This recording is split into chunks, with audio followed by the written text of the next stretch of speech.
Oh my god, No Way Home is so good. I literally can't think of one bad thing to say about it. Yep, the part near the end. Ah! Yep, guess what?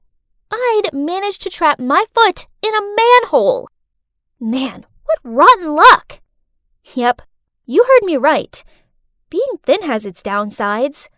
First of all, fashion. My nightmare.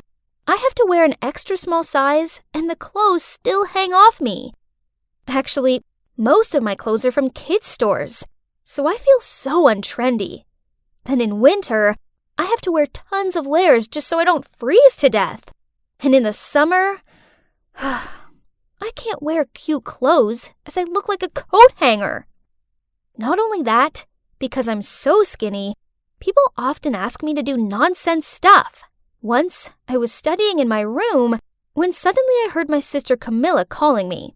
She'd forgotten her keys and forced me to climb through her tiny window gap to get them. Seriously, I can't even. Then, on another occasion, Valerie made me crawl into the classroom locker to help her cheat on her Spanish test. Unfortunately, the teacher walked in while this was happening and gave me a week's worth of detentions, of course. Ugh! Oh my god, No Way Home is so good. I literally can't think of one bad thing to say about it. Yep, the part near the end. Ah! Yep, guess what? I'd managed to trap my foot in a manhole. Man, what rotten luck. I tried pulling my leg free, but it was no use. It wouldn't budge. There I was, freaking out that I'd be stuck here forever, and all my friends could do was huddle together and ask me questions like, Madeline, how on earth did you get your foot in such a small slot? Wow, that's unbelievable. Even Jaden, my bookworm friend, took out a ruler from his backpack and started measuring how wide the slot was. Grr. My dear friends, I'm being stuck down here. Stop gawping and help me. Finally, they tried helping me out, but in the end, we had to call the rescue squad. By this point, a massive crowd had gathered around me, and strangers were filming me. When I was finally free, everyone looked at me and held back their laughter. Even Parker, my crush, was smiling. Geez, this was beyond embarrassing. But a hot guy like Parker would never notice a moving skeleton like me anyway. Don't think like that, Maddie. You're so pretty. Show me some confidence, would you? Valerie said as she nudged my arm. I put the book down and glared at her, and suddenly noticed Parker walking towards our table, smiling. And yep, he said he wanted to sit with us. Even though I was cheering inside of my head, I still had to act composed. And oh my god, can you believe he even said I was cute? After that day, Valerie kept on encouraging me, saying he had definitely given me a green light. So finally, I gathered my courage to write down all my feelings for Parker on a note and clipped it to his notebook. At the end of class that day, he came to my desk and took my hand. Yay! Everything was fine, great even, until one day when the two of us were taking a romantic walk past the Swan Lake, Parker suddenly turned to me and said, You're so beautiful, Maddie. And if you just put on a few more pounds, I swear you'll be the hottest girl at school. Yes, I know, but it's hard for me to gain weight. No big deal. Just leave it to me. I'll fatten you up. I thought Parker was just joking, but it turns out he was being deadly serious. Since that day, every time we went on a date, instead of taking me to the bowling alley and movies as usual, Parker would take me out to eat. I swear, I've tried all the restaurants in our town. More surprisingly, on my birthday, Parker even gave me a bouquet of fried chicken. How romantic! But this didn't change anything, as my weight still stayed the same. Parker was disappointed when he peered over me and saw the scales hadn't budged. Then he sighed out. How come you and Valerie are friends, but look totally opposite? Here comes our adorable chubby Valerie. What? Parker called Valerie adorable again. This wasn't the first time either. Annoyed, I put down my fork and walked away from them. After that, I started avoiding Valerie. I did homework with other friends, sat with other girls at lunch, and every time I happened to see Valerie, I turned around and walked away. Honestly, I didn't want it to be this way, but just seeing her made me uncomfortable. But I couldn't bear to see my boyfriend call my BFF cute, while he thought I was too skinny. Then summer break finally rolled around. I thought it'd be just me and Parker, but then he went off to a summer camp in Spain. The plan was all ruined. So I spent a whole sunny day inside sulking. What's wrong? Are you bored because your lover is away? So why don't you take this time to surprise him when he returns? Surprise? A great idea popped into my head. But how do I get chubby? Easy peasy. Okay, if it's that easy, then show me. Okay, if you do my summer homework for me. What? She's such an opportunist. But I really wanted to pile on the pounds and please Parker. So, without hesitation, I nodded in agreement. So, from that day on, I started following Camilla's weight gain plan. I switched veggies for greasy foods, and my main meal was always late at night.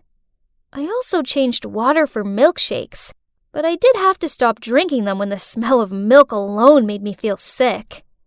Seeing me eating crazy like that, my parents worriedly said, Madeline, eating healthily is important, else your health will be affected. But I ignored their advice. This time, I definitely had to gain weight. Finally, after a month of trying, I gained some weight. Yay! I looked a lot more attractive now, didn't I? I was studying myself in the mirror when I heard my phone beep. It was Parker. He was coming over tomorrow with a present for me.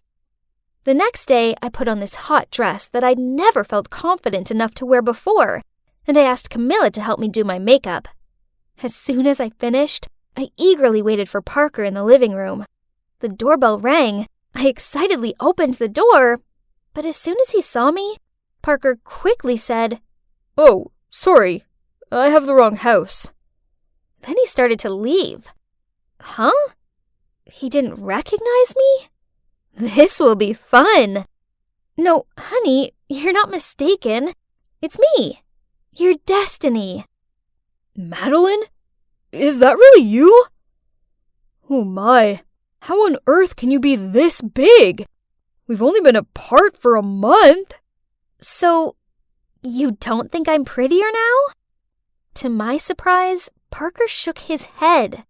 No, you're so fat now. It doesn't look okay. Lose some weight. Huh? This was so confusing. I thought he wanted me to be bigger. As annoying as this was, I still listened to Parker and tried to lose the weight I'd put on. So it turns out that losing weight is far trickier than it sounds. Actually, it's 1,000,000 times harder to lose it than it is to gain it. After a month of healthy eating and exercise, I gained another pound. Ugh! Stop eating that. Are you giving up already? You must try harder. What? It's just some popcorn. Why does he have to be so rude about this? I'll give you 2 weeks to lose weight. Else we're done. Huh? What did he just say?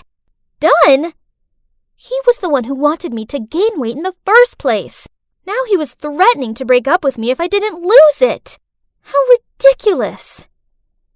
You know what? I don't need 2 weeks. Let's end it right now. It's clear you never loved me at all.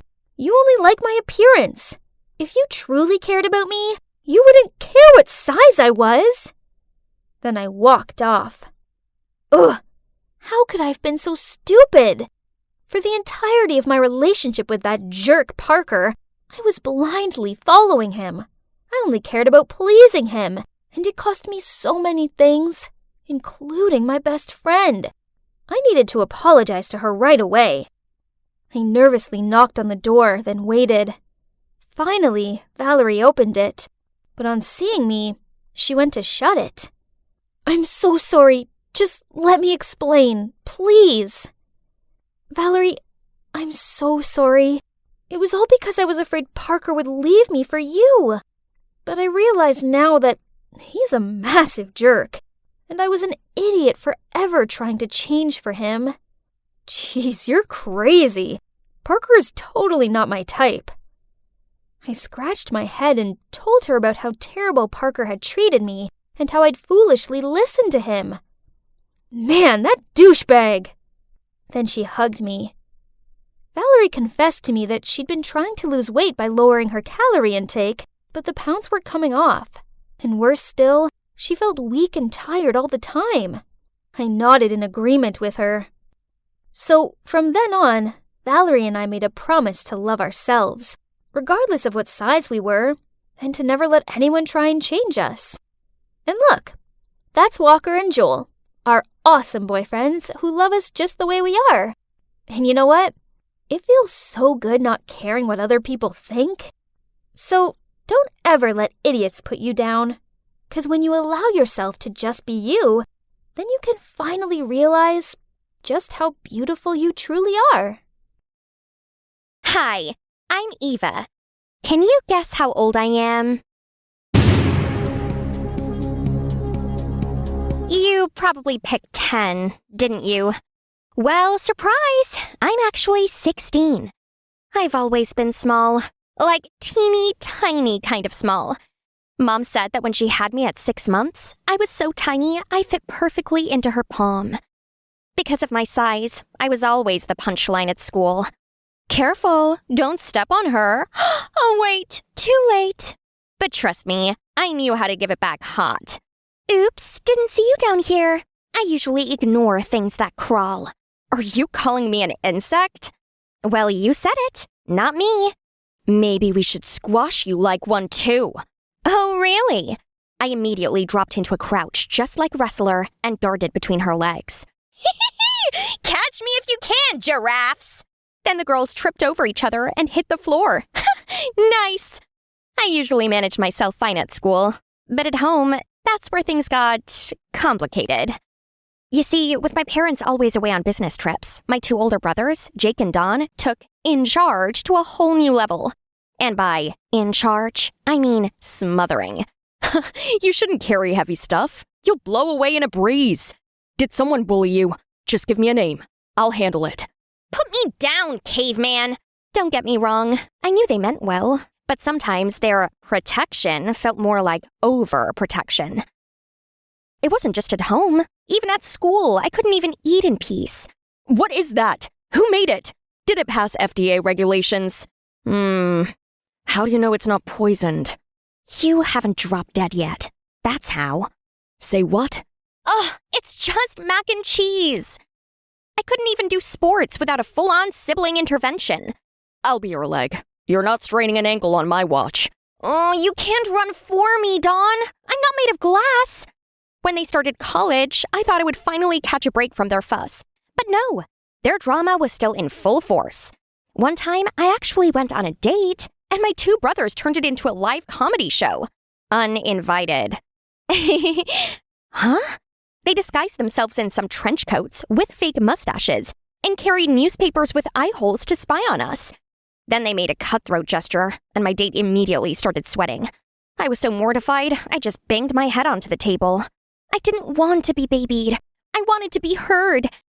And the one place I could do that was on stage. Acting gave me a lot of joy. I got to be someone else. A warrior, a genius, a queen. And when I graduated, I wanted to do it for real on the big screens. I gave you my heart once when I was blind and stupid. Not anymore, Chad. But even though I was crazy talented, I was always cast as a side character. Guess why? Because of this girl right here, Nina. Tall, pretty, shampoo commercial hair. And as if that wasn't enough, her rich parents practically owned the school thanks to their donations. even though her acting skills were, how do I put this nicely? Not even there. So we were auditioning for Miranda in The Tempest. I put everything into it. Mr. Greenfield watched me with a smile, while Nina shot daggers at me with her eyes. Oh, I have suffered with those that I saw suffer. A brave vessel who had, no doubt, some noble creature in her, dashed all to pieces. Oh, the cry did knock against my very heart. The audience was clapping as I stepped down, but when it was Nina's turn, it was a train wreck. Her head was too fancy to recall lines. I have suffered with those I saw, suffocate? Sorry, I mean suffer. A brave vessel who had some noble crying. Creature. It's creature. Right, creature. Got it. The room erupted in laughter while Nina was fumbling, but she acted like she was slaying it. When it was time for our teacher, Mr. Greenfield, to declare who will play Miranda... So the role of Miranda goes to... Nina. I was hardly surprised, but it didn't mean I would keep quiet about it. Excuse me? She couldn't even read her lines. Well, you see, Miranda is described as being a goddess of beauty by Ferdinand. So it's about looks, not talent? Got it. I wanted to believe talent would win out, but over and over, Mr. Greenfield chose the face, not the voice. I spent the rest of that day on the rooftop to ease my hurt. But Nina couldn't resist the chance to come and rub it in with one of her friends, like teen movie villains with way too much screen time. Aw, don't take it personally, darling. Maybe try puppet theater, something your size fits into. Not the time, Nina. Here's the thing. In this industry, people like me get the leads. You? With your size, you're lucky if you're cast as the quirky maid. Or maybe a 40-year-old trapped in a 10-year-old body. Or better yet, an extra in a low-budget Hobbit reboot. Or a human foot mat. Exactly. Here's some free advice. Drop this acting fantasy. You're going nowhere fast. My eyes stung with angry tears. I knew she was lying. I'd seen actors go viral with way less than perfect height. Was Kevin Hart a joke to her? Height doesn't define talent. Talent defines talent. And I was going to prove it. To her, to Mr. Greenfield, and to the whole world. Just a few months to high school graduation, Mr. Greenfield made an announcement that changed everything. An announcement that could be my golden opportunity. Big news, everyone. There's going to be a major inter-school drama competition coming up, which will be judged by real talent scouts. This was it! My chance to finally perform in front of an actual audience. But I had to earn the lead role, which meant auditions. Again. That day, I gave it everything. All the raw emotion. My soul, my breath. Tears were brimming in my eyes. Mr. Greenfield seemed visibly moved. And when I walked off that stage, I knew I'd nailed it. Lead role goes to... Nina. Yes! Eva will play the maid in the first scene. I saw it coming, but this time I wasn't the only one. But Eva did it better. She deserves the lead. Whispers and murmurs rose. Every clubmate seemed to be waiting for my reaction, but I couldn't even put it into words. Later, I found out Nina's parents had made another huge donation to the school. Typical. When I told my brothers about it, they were so mad that they kept pacing back and forth. We're going down there. That teacher's gonna hear from us. They think they can cheat our sister and get away with it? Huh, we'll teach that drama doll teacher a lesson. No, you're not doing anything. I'll handle this. My way. Your way? You mean bottling it all up and pretending you're fine? Why'd you always shut us out? Because you two make it worse. You barge in like angry bulls and turn everything into chaos. Just because I'm small, it doesn't mean I'm helpless. Then there was a heavy silence. Don scoffed under his breath. Fine. You want to do everything on your own? Be our guest. It was the first time my brothers were so mad at me. Maybe I pushed too hard, but I had to. I needed them to see that I could stand on my own. Nina was determined to keep me hidden in the shadows, right? Fine. I was going to shine from that very shadow, brighter than she ever expected. Night and day, I worked on every detail of my role. I wrote down everything in my notebook and practiced it over and over again. Also, I added my own monologue. If they gave me crumbs, I'd turn it into a feast. On the night of the performance, I was more than ready. But before the curtain rose, Nina didn't miss her chance to throw her last remark. I see you have accepted your fate. As a supporting role? Yes. Have I ever told you that my parents are major contributors to the school? You might wonder why I always get the lead, even when you work harder, even when you perform better. So, you're admitting that I perform better. Doesn't change a thing. You don't have the money, you don't have the looks. You'll always be second best. Last best, even. With that, Nina walked onto the stage, and I followed her, quietly. We'll see about that. The theater was filled with people, and the spotlight shone on us. It was the first scene, the only one I appeared in. But I was determined to make it unforgettable. My princess, why do you cry? What bothers you? Slave, have you seen my gold jewelry? You're the only one who enters this room. Have you taken it? No, my princess. I clean your chambers, but I would never steal from the hand that feeds me. Liar! You little rat! Get out of my sight! Call the other... Saliva? Slaves! Let them be questioned. I shall, deal with you all. That was supposed to be the end of my role. But I had one more thing to say. The monologue I'd written in secret. I may be a slave, but I have dignity. Gasps rippled through the audience as I turned back to face Nina. I'm not dirty. I'm not a thief. What are you doing, little rat? This is not part of the script. And most of all, I'm not a little rat. You may wear a crown. You may rule today. But be careful how you treat others. The one who rules today might kneel tomorrow.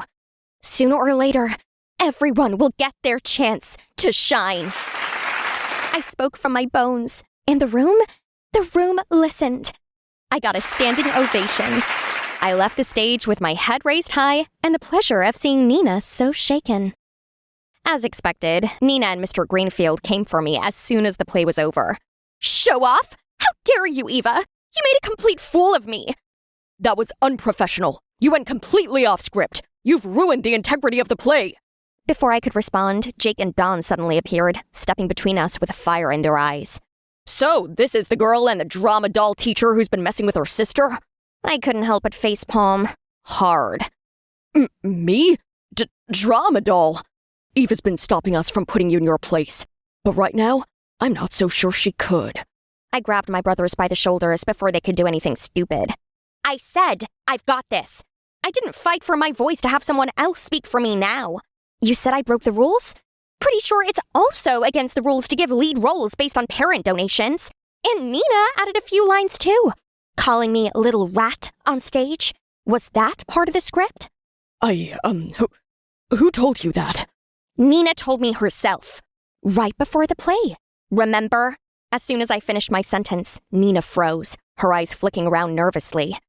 Just as I was about to leave them stewing in their own handmade embarrassment, a man approached us. Mr. Greenfield had identified him earlier in the crowd as the scout that came to find acting talents. I felt chills all over my body when he came straight to me. That last line of yours, where did that come from? Please, sir, ignore her. She added that part herself. It wasn't approved. Wait, she wrote it herself? That's brilliant. Have you ever thought of acting professionally? I'm a film director, and we're casting for a new project. I'd love for you to audition. That night, the spotlight found me. Not because I was the tallest, not because I was the favorite, but because I earned it. Days after, I signed my first contract with a Scouts agency. I celebrated it with my brothers and my parents on FaceTime. Eva, you're about to be a star now. You probably need some bodyguards to keep crazy fanboys and girls off you. And who better for the job than your overqualified, incredibly handsome big brothers, huh? Right, Mom and Dad? Mom and Dad nodded and smiled enthusiastically on the screen. At that moment, I realized, no matter how strong I become, I'll always be their baby sister. And honestly, I wouldn't trade that for the world. Here's what I've learned. Yes, sometimes the odds are against us. Our looks, our background, our name. But if you work hard and stay true to yourself, you'll shine anyway, even from the shadows. Susan, Hurry up or we'll be late to see the House of Gucci. Hang on, where was Susan? I looked around to see my friend standing on the spot. Lola? Isn't that your car? I looked in the direction Susan was pointing and saw my beloved car resting on the back of a tow truck. Great! Our only mode of transport was being impounded for illegal parking. So much for a movie trip. Well, let's call it a day. My line of thought just ended when, oops, something fell on my shirt. Ah! Those stupid birds! Unbelievable! This was my brand new tee, and now it was covered in bird droppings. Oh yeah, welcome to a normal day in the life of Lola the Jinx. Yes, I've been called that since I was a little kid. All of my relatives, except for my parents, have always been extra wary of me. Then, when I was 12, during a boring family gathering, I overheard a heated conversation between my uncle and my parents. Stop living in denial. That girl's bad luck.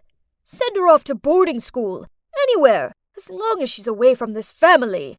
You're being ridiculous. It's my daughter you're talking about. The fact that you lost your job has nothing to do with her. She's just a kid. That's right. This isn't Lola's fault. You need to stop blaming her for everything because of some silly words. It turned out that the silly words in question were told by a prophetess on the day of my birth. So, my family owned a famous furniture manufacturing business in the area. But unfortunately, on the day I was born, there was a fire in the workshop and they lost everything. On that same day, a prophetess passed by my house and dropped a sentence that made everyone in the family panic. That newborn is a jinx who will bring misfortune to the entire family. So, that's why relatives ignore me, don't invite me to parties, and whisper about me behind my back. I don't want to believe the prophecy, but with all the bad luck I've had so far, it's hard not to. Have you ever carried an umbrella around with you for 6 days straight, only for it to be sunny? Then the one day you forget to bring it, it pours down? Or have you ever been able to lick a delicious-looking ice cream when you tripped and splashed the whole ice cream on the poor person standing opposite you? Well, not only was I unlucky in my own right, but my ill fortune also affected the people around me. It's no wonder I'm a shy girl who struggles to make friends. Besides my parents, I only have one friend, Susan.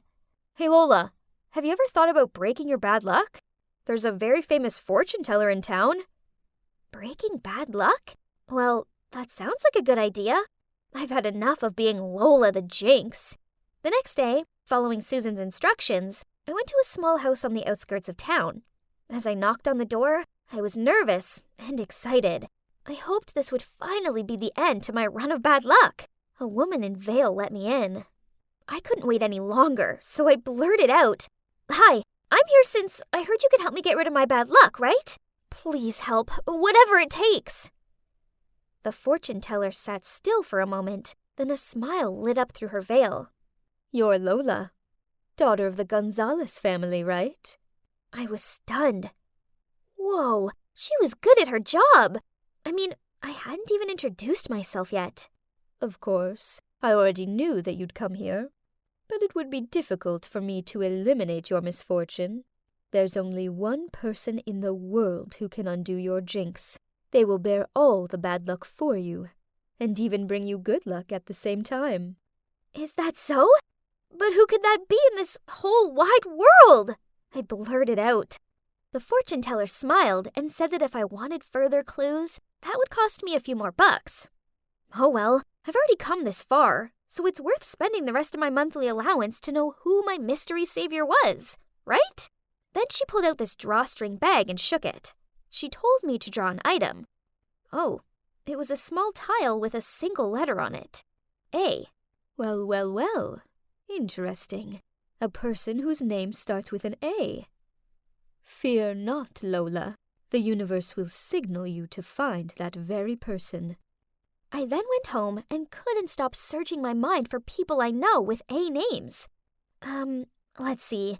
The most potential person was Ariel, a classmate of mine who was super lucky in everything. That's right, no one else but her. She was born wealthy and fortunate. She didn't even study and she always got good grades. Actually, she just won the school raffle. Her prize was a year's supply of donuts and a bowling trip. Obviously, she was the complete opposite of me. With her inherent luck, surely a little bit of my jinx seasoning wouldn't make her too miserable, right? But honestly, I'm not fond of Ariel. She's sour, scornful, and a show-off. Still, dear Lola, anything was possible if you wanted to end your bad luck. So I was determined that from tomorrow, I would make her my best friend. Together we would have the perfect balance between bad luck and good fortune. But easier said than done. Being friends with Ariel meant I had to continuously compliment her on everything. Her new shoes, high grades, choice of lipstick color. Ugh. She also made me go and queue up to get her lunch.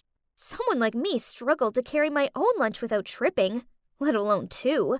But the weird thing was, I didn't fall over. Actually, ever since I started hanging out with Ariel, I couldn't recall anything bad happening.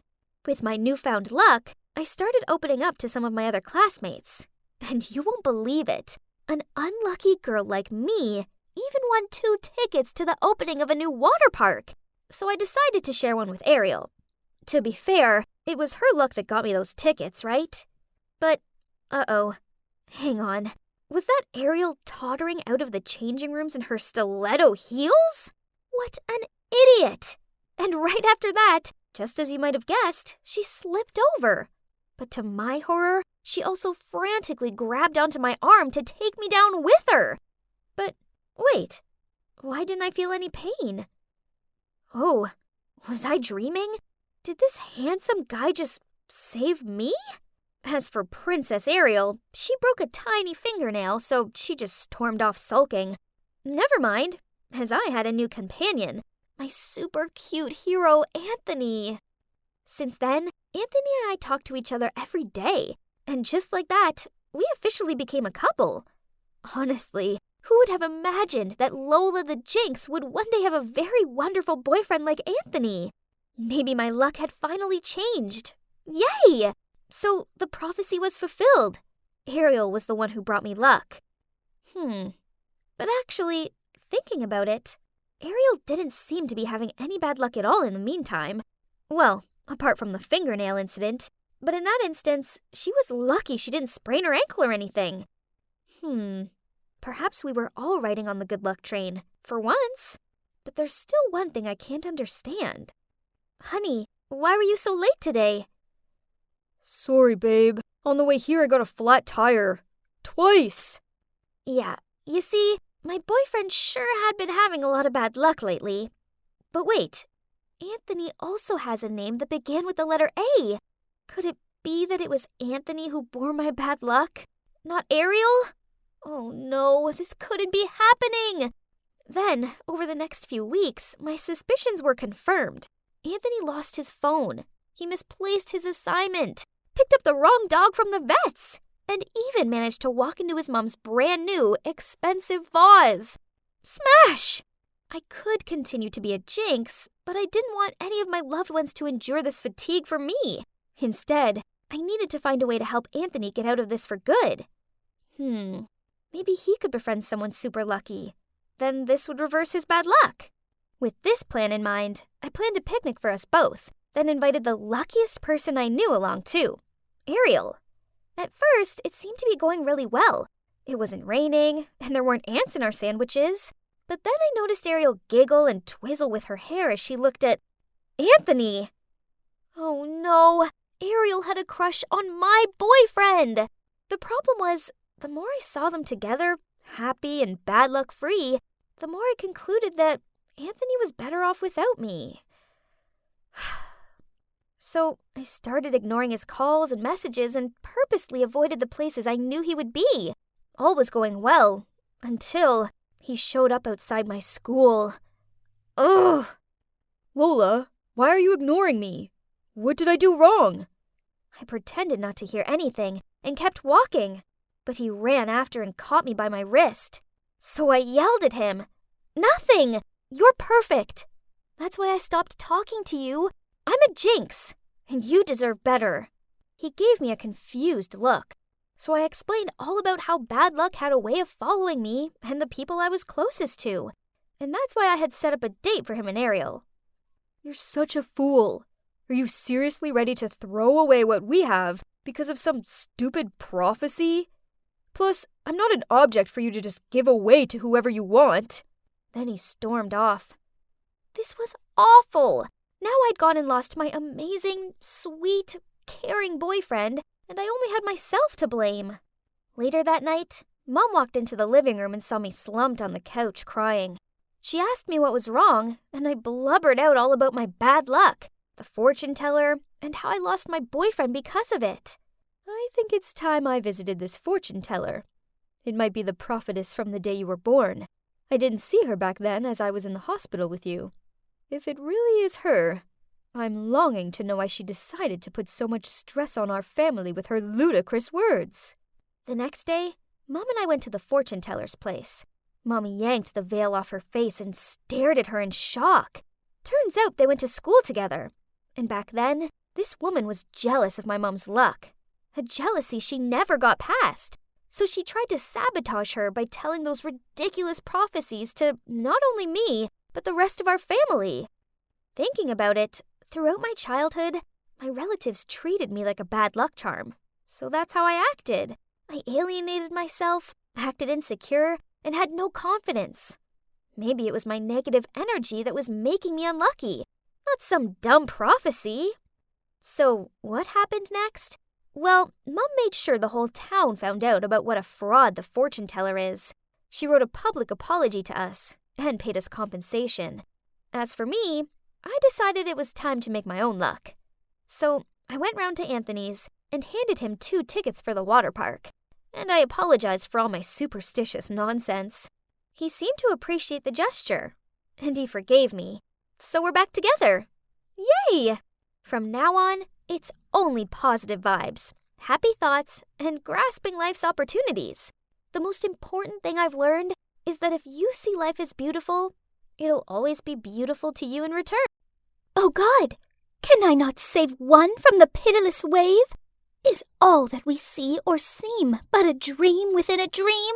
According to the poet, this world and all existing life is an illusion of sorts. As reality doesn't exist, philosophers refer to it as dream argument and dream hypothesis. What? What an interesting lesson!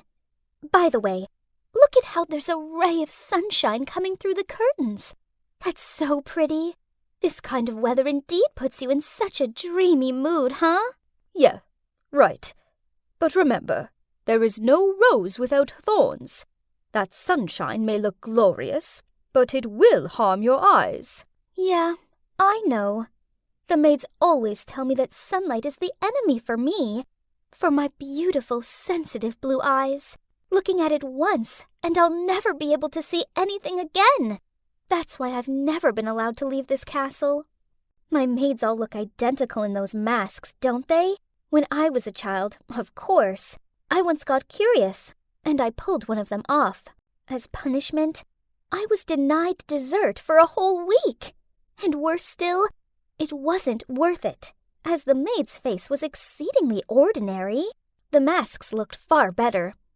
Anyway, I suppose all that matters is that they take great care of me. Each day they bring me food, water, and new clothes. I was sipping my leek and potato soup when I heard a scream. Let me out! Curious, I went and hid in a corner and saw 2 maids attempting to lock the screaming girl into a room. I've never seen that girl in this castle before. I wonder if she's from the outside world. Poor her. It looks like she can't control herself. The world out there is scary. Perhaps it has sent her into madness. It's much safer here in the castle. I can play all day, paint, knit, and read. Oh, how peaceful. But I still couldn't stop thinking about that poor girl. I wonder what will happen to her. The screaming didn't stop, and my curiosity got the best of me. So I snuck into the girl's room. Shh! Stop screaming. No one is listening. Who are you? My name is Mistress. What's yours? Mistress isn't a name. Are you stupid? It's just a name.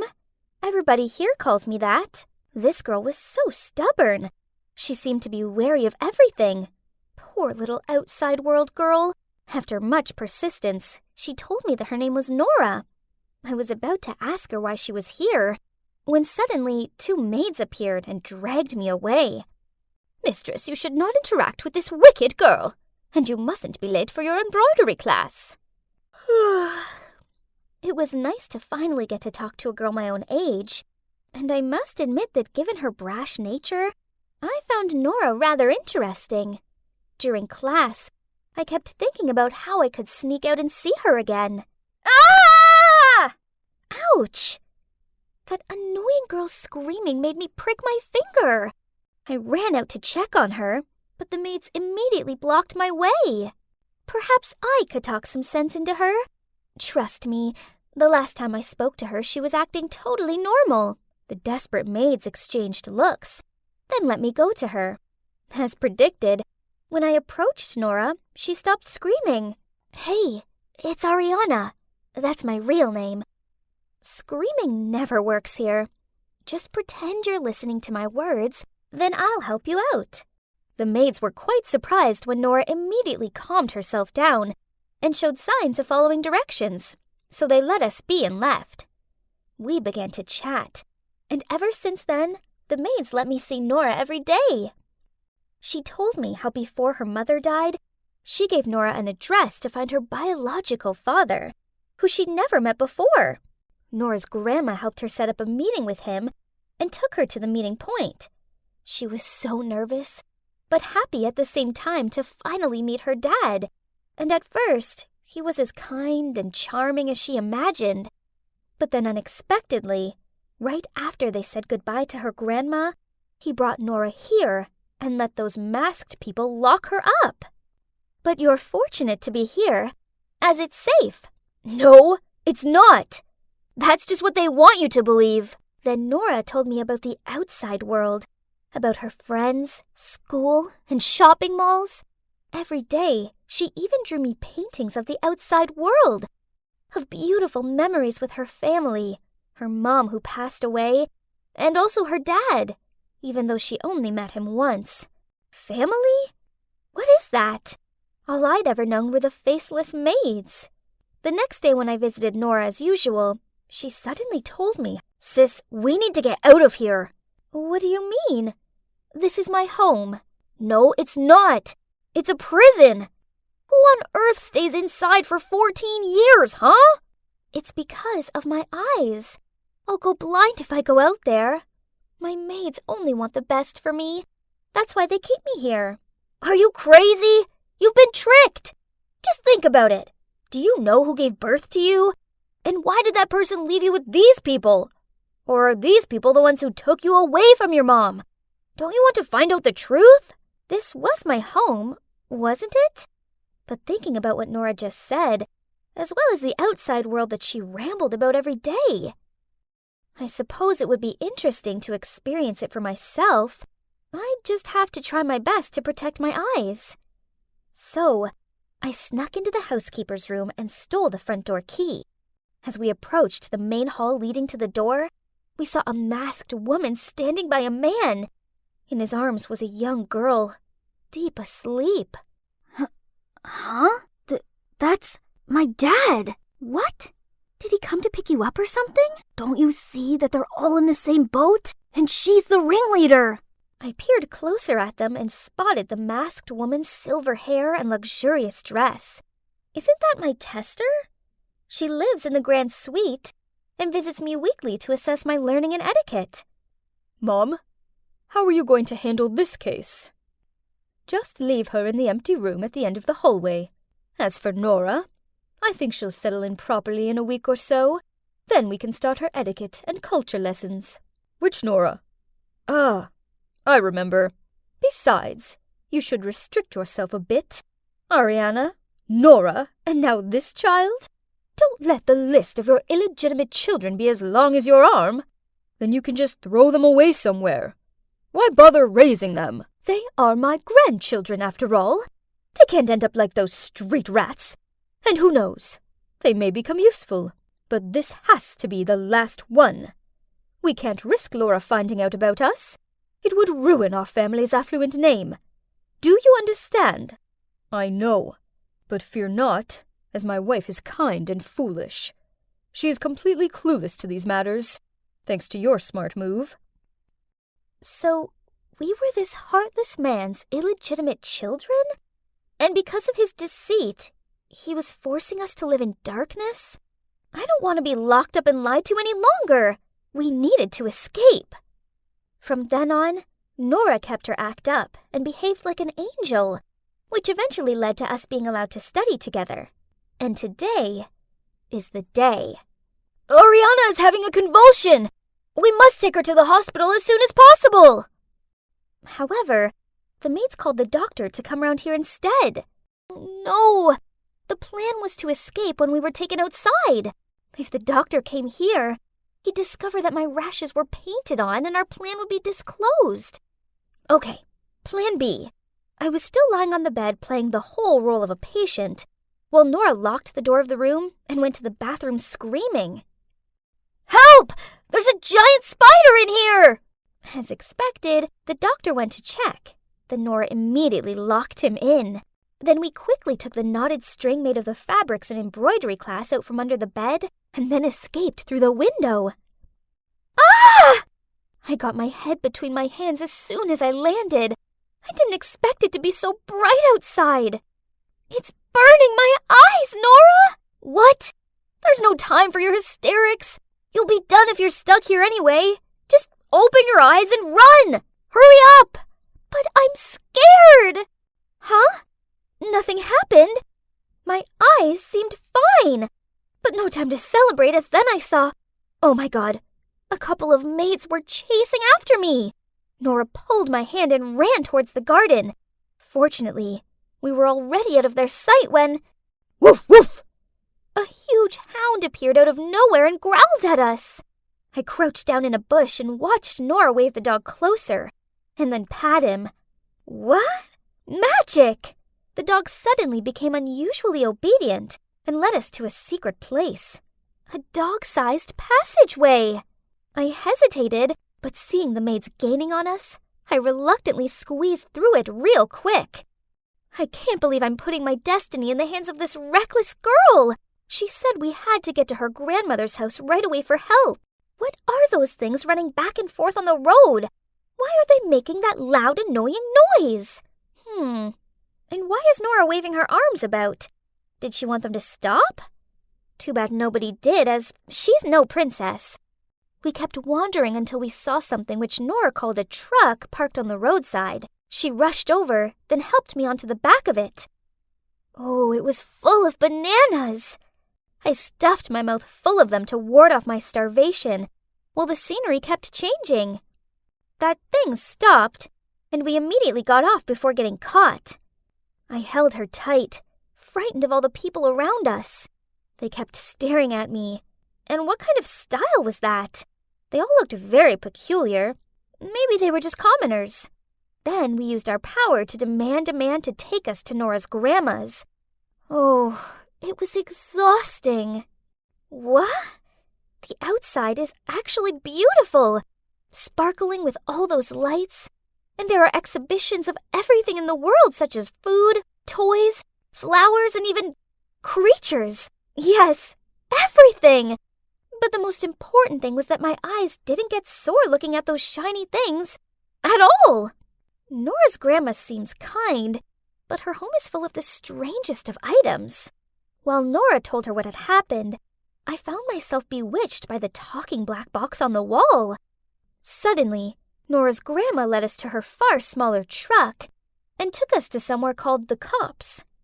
They all wore these same funny outfits and bombarded us with dozens of confusing questions. And what exactly is an ID card? A few days later, there was news that the cops had caught my so-called dad, grandma, and maids also.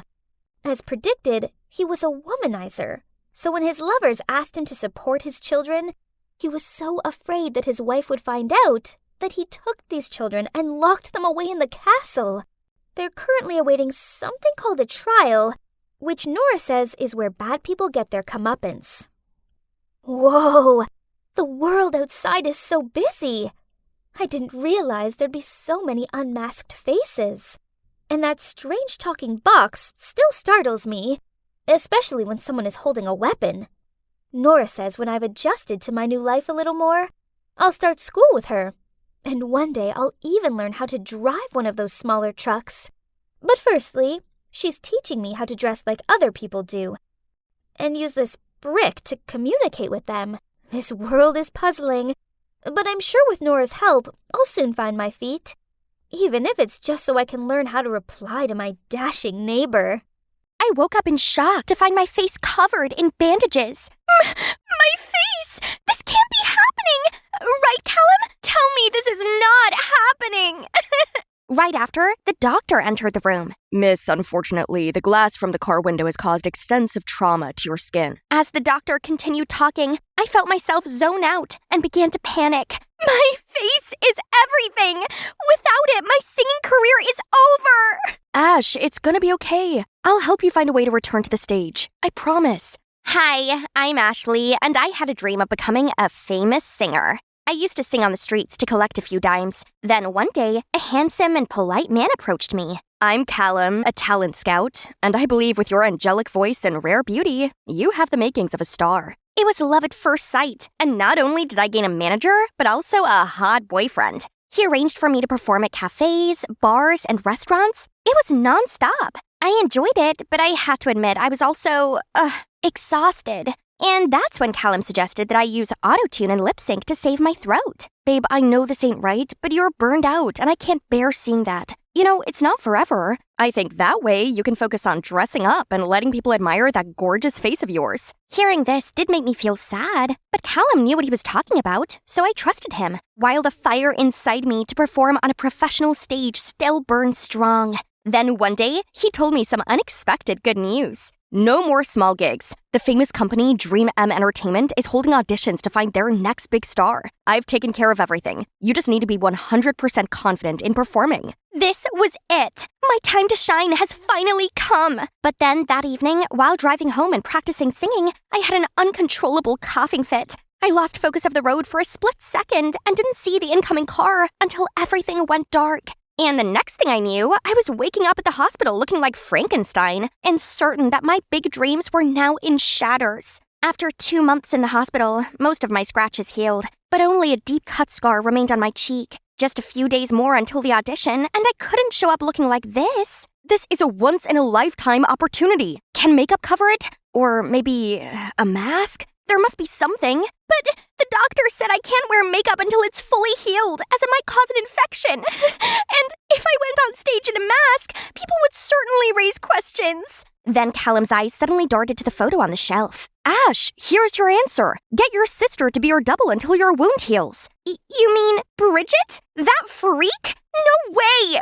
Yeah, I do have a twin sister, but we aren't close, for sure. My parents divorced when we were 7, and the courts decided I'd live with Dad and Bridget with Mom. I had a great life with Dad, as he bought me any outfit I wanted. But Bridget was a tomboy and didn't care about fashion. The last time I saw her, she was wearing all faded clothes. I guess the whole moody, loner, frown like she's constipated look was her vibe. I tried talking to her at college, but she always snubbed me. And just like that, we ended up being strangers, despite being siblings. And now you say I have to grovel her for help? No! I get that you guys aren't close, but surely you can put your differences aside for this once-in-a-lifetime chance at your dream? I suppose Callum has a point, so I agreed. Only it wasn't that simple, as I didn't have Bridget's number and she refused to use social media. You know, to match her cool, unbothered vibe. Ugh. Hang on. I remember her scowling at me behind the counter at the Yo-Yo fast food once. Perhaps she still worked there?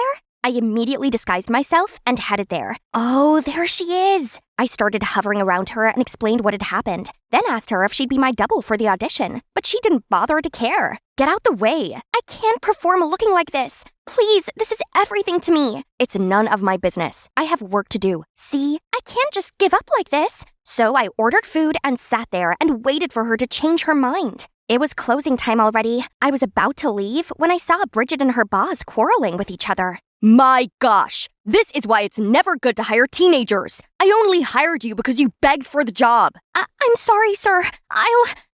Darn it! Starting today, you will work without pay for 3 months. No, sir, I need money. You didn't even pay me last month. Hey, what are you doing? Go. You can work elsewhere. Don't be here with a scumbag. What? And you, get lost before I report you to the cops. What you aiming at? Why do you have to work here anyway? Doesn't Mom give you a big enough allowance? Don't pretend like you care. How could a spoiled girl like you ever understand? What do you mean by that? Anyway, you need money, right? I can help you. Bridget didn't answer, but I saw through her Miss Frosty persona. If you replace me until I'm recovered, then I'll pay you. A big check worth 10 times what you're making here. By the way, only 2 of us and my manager know about this, so don't worry. Then I gave her my number and told her to message me when she made a decision. She reluctantly took it, saying nothing, and just left. But that evening, a message from an unknown number popped up. Okay, I'm in. You better pay me right. I immediately called Callum and told him the good news. Now it's time to turn Bridget into a temporary me. Normally, Callum and I keep our relationship low-key to maintain professionalism. And that's the same now. We're keeping it a secret with Bridget. Callum made it clear to Bridget that all she needed to do was to look pretty and lip-sync. But geez, that girl could only moan. This crop is too tight and constricting. Stop scratching like a monkey. I showed her how to stand straight and walk like a diva. And it shocked me when she said she'd never heard of skincare. No wonder her skin was as dry as the Sahara Desert, and her pores were as deep and large as black holes. No worries. The witches here will give you a magic transformation. Wow, she looked exactly like me, just without the wound. Even Callum was impressed. He instantly offered to help her into the car and drive her to the audition. I guess it made sense for Callum to keep her on our side. Now is not the time for stupid jealousy, Ashley. I disguised myself as Bridget's assistant and nervously waited backstage. The audition was such a nightmare. Bridget's lip-syncing didn't match the pre-recorded audio, and she danced like she had 2 left feet. Finally, the performance ended, and the first judge to comment was David Knight, aka the music wizard, master composer, and lord of melodies. Oh, I know this guy. He's sure a demigod in real life. Your singing was dismal, and your dancing was catastrophic. Did you get lost looking for the bathroom and wander on stage by accident? Having a pretty face isn't enough to keep you here. The judge sitting next to David suddenly grabbed the mic. Wait, he's the CEO of Dream M. You're wrong, David. Beauty is also talent. She's a diamond in the rough, and only needs a little polishing to shine. After the show, Callum was overjoyed as he informed Bridget that she'd become a talent at Dream M and would soon become an A-lister. I was so excited too that I flung my arms around Bridget, but she coldly pushed me away. Enough for today. Since then, the 3 of us agreed that Bridget would perform on stage while I would record at the studio. The bad side was about putting up with David, the difficult judge at the audition who was in charge of my recording session. The only thing going for you is your face, so why hide it behind that mask? If you must know, I didn't have time to apply any makeup. Satisfied much? Sorry, what'd you say? It was too early in the day to deal with such a jerk, so I stayed silent and focused on the session. Your singing has improved significantly since the audition. It just still lacks some emotion. Thanks!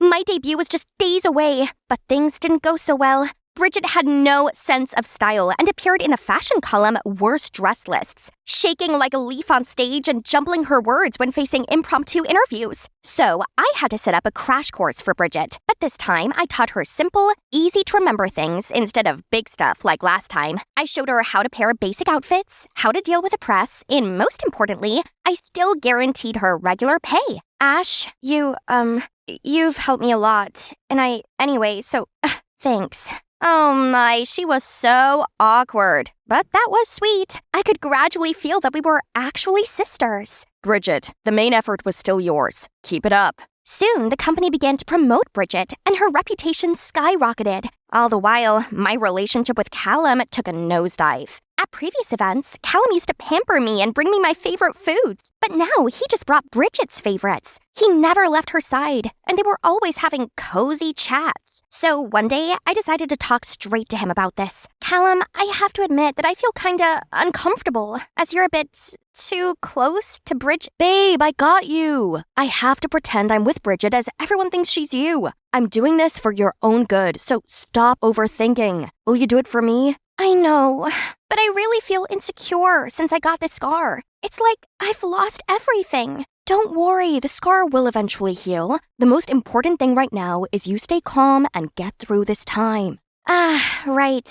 I suddenly forgot that I was working for a greater goal. I tried convincing myself that they were just dedicated to their work and that my wound would be healed soon, and I could go back to being me. I still go to the hospital every week for follow-up and treatment. It's faded, hasn't it?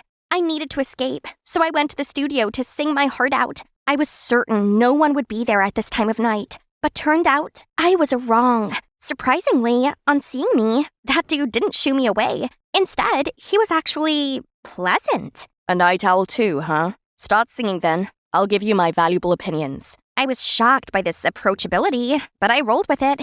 David was many things, but there was no denying he was extraordinarily talented that made huge hits. I sang, and he gave me some useful tips and pointers. I believed you'd be too haughty to listen to my guidance, but it turns out I was mistaken. Well, I found you annoying at first, but I appreciate your help and I value your feedback. It seems there's actually a nice guy behind the ogre front.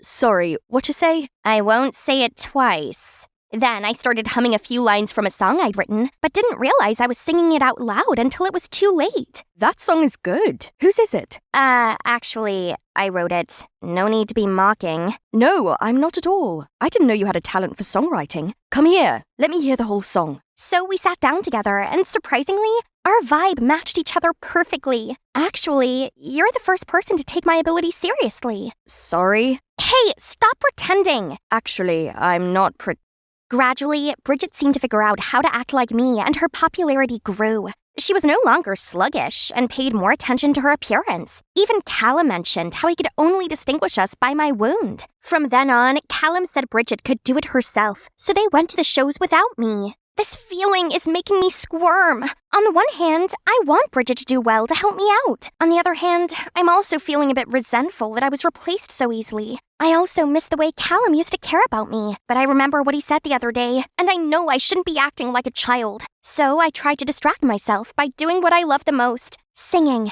Everybody was packed with Bridget's show, so this world is mine. Woohoo! I was in the studio practicing my new song when suddenly David barged in. Can you explain to me why you're here whilst also performing on TV live? Why are you here? Does it even matter now? Who really are you? I begged him to keep quiet. Then I frantically took my mask off and told him everything. I mean, everything. As I was too shocked to make any excuses. This is insane. I know it isn't right, but I promised once my wound healed, everything would go back to normal. Singing is everything to me. David remained silent for a while, then blurted out. All right, if what you said is true, I will keep your secret. And one more thing. If you really like singing and songwriting, I can continue to help you. What do you say? Yes, totally yes. And don't you dare lie to me. I'm not sure what I'm gonna do. Yeah, swear to God.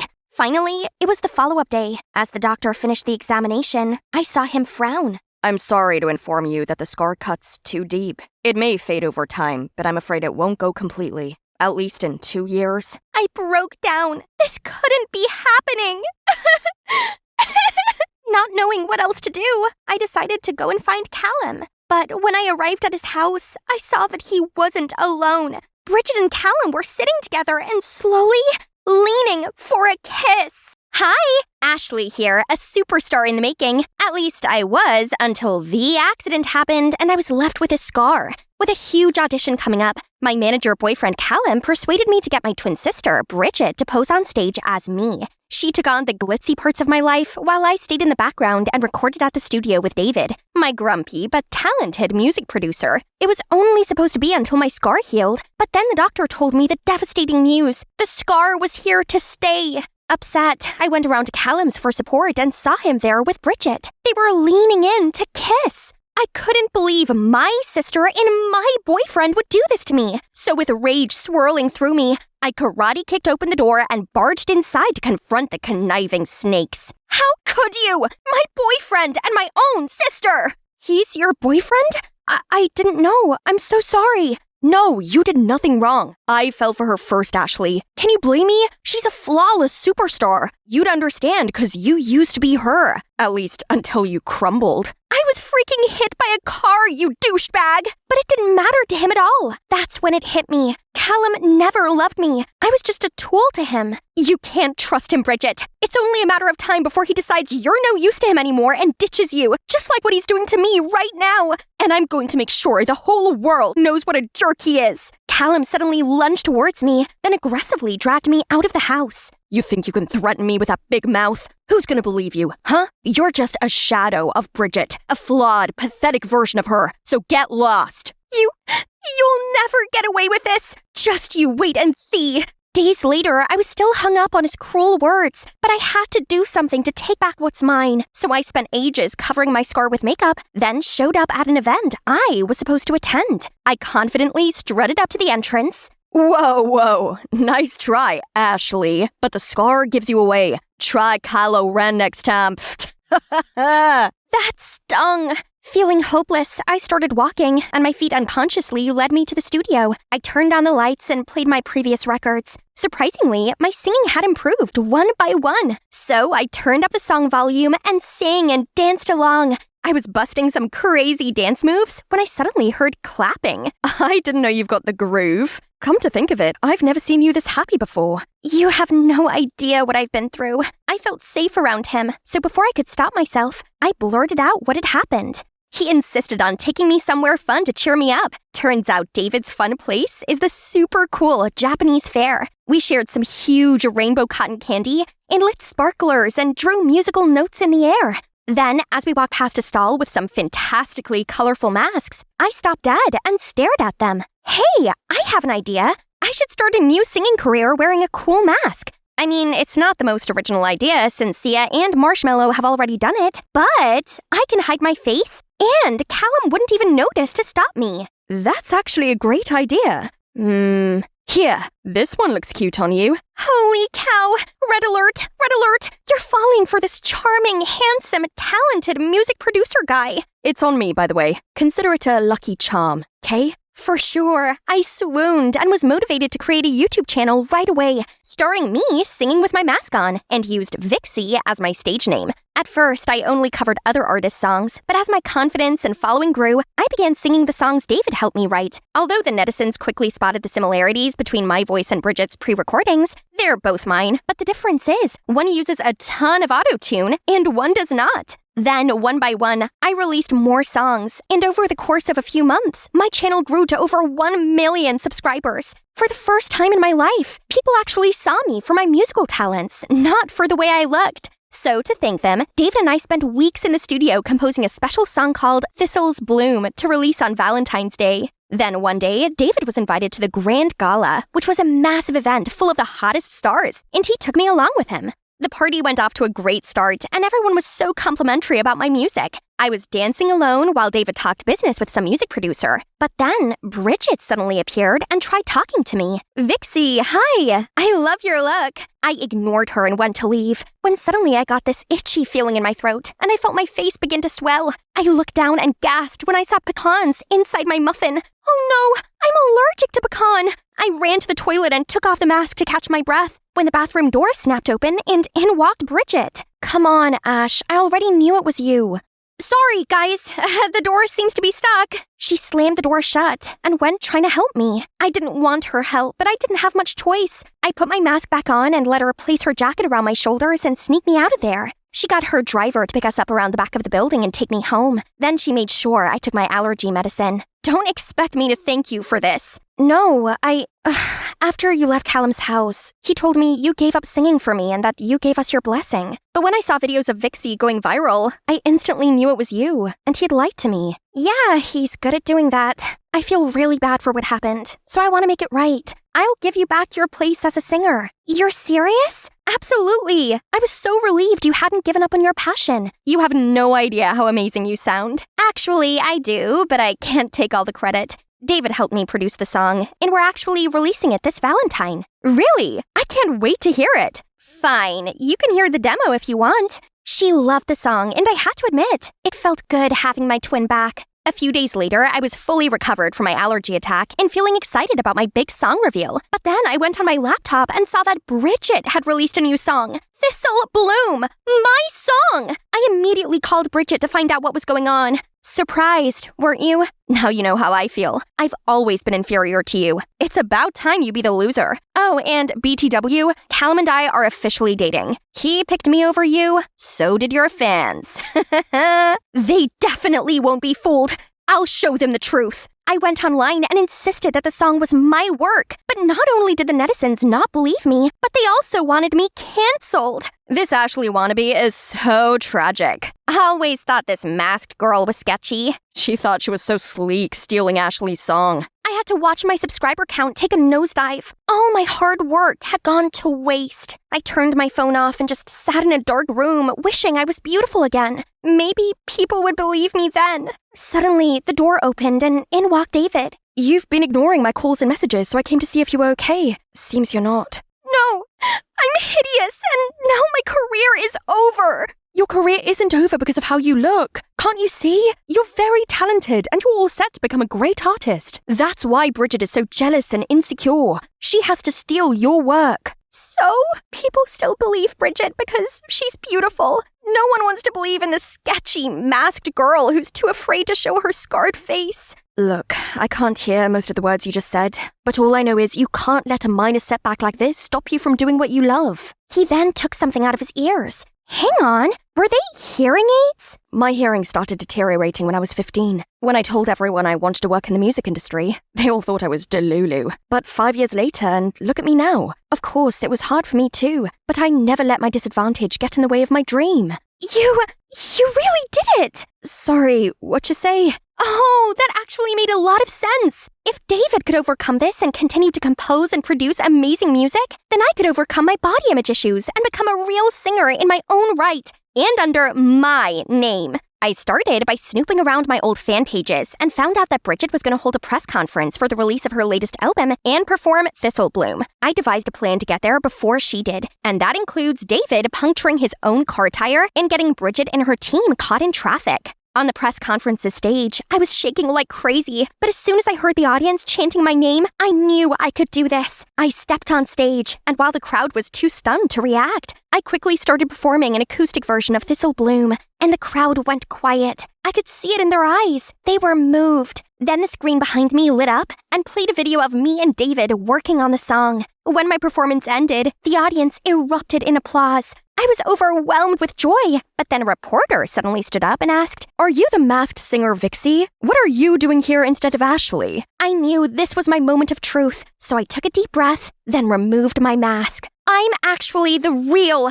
Ashley. The audience gasped in shock. Buzzing started spreading. I got the scar from a car accident. I was so hungry for fame, but believed I could never make it as a star with a scar. So I asked my twin sister, Bridget, to take my place. I'm sorry that we deceived you like that, and I promise that from now on, I will always stay true to myself, scar or no scar. Then I stepped down from the stage and walked past Bridget, who was trying to escape the reporters. She looked around and called Callum's name for help, but in typical Callum style, he was trying to blend into the crowd. Ashley, was the twin swapping plan your idea? No, it was actually my ex-manager's, aka cheating ex-boyfriend's idea. Wasn't it, Callum? I watched him look mortified as they swarmed around him. It seems like he's gonna have a hard time with his career in the future. That's karma for you. Then I strolled out of there with David waiting at the door, leaving all the buzzing behind me. I started living my life just the way I wanted and no longer cared what Bridget and Callum were up to. Then one day, I was driving home from the studio when I saw Bridget surrounded by some thugs. I called the police and then made sure she was okay. Turns out, Mom was in debt, and the collectors were now forcing Bridget to pay up.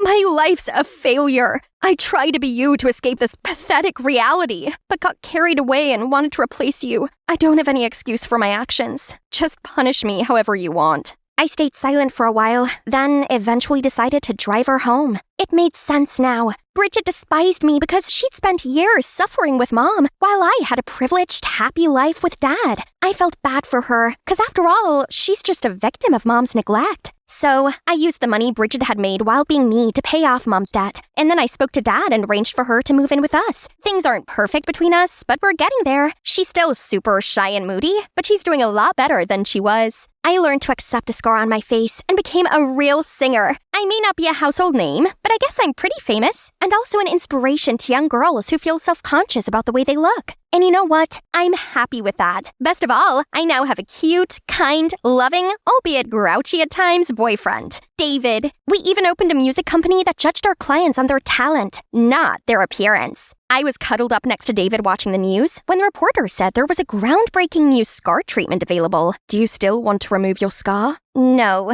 as it's now a part of me. Wow, this cake tastes like heaven.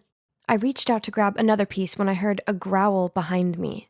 I told you to be graceful, didn't I? Then, Mom pulled me over to greet this smartly dressed couple. Ugh, again. They looked me up and down, then said, I heard that you're a gifted pianist. We would love to hear you play. Huh? Piano? I'd never played it before in my life. Before I could say a word, Mom chimed in. Unfortunately, Phoebe's just sprained her wrist. Maybe next time. I looked at her confused. Why would she lie like that? Jeez. Mom, why did you say that I could play the piano? Ah, yes. I may have bragged to them that all of my adopted children are excellent. What can I say? All moms boasted about their kids, right? And yep, I'd grown up in an orphanage before Mom welcomed me into her family. This place is pretty grand, huh? I found it overwhelming at first, and ended up getting lost trying to find my room. Luckily, there are plenty of my adoptive sisters around to show me where to go. I do have 10 of them. Yep, you heard me right. 10. It was as if I had just moved from one orphanage to another, only no more orphaned. And we're all similar ages, which is unusual, as foster parents often prefer younger kids. They said us teenagers are rather stubborn. Not to mention how my adoptive dad is never around. Seriously, I couldn't even tell you what he looks like. So it's just us girls here. I got on best with Collins. She's a couple of years older than me, and we share the same bedroom. As much as I liked living with Mom and my sisters, Mom did make us all do strange things, such as wear cheesy clothes and walk in a straight line. Worse still, she forced me to learn the piano. Ugh, I was not at all musical. I just made a right din. She also taught me how to eat properly, but it did kind of feel like a dog training session.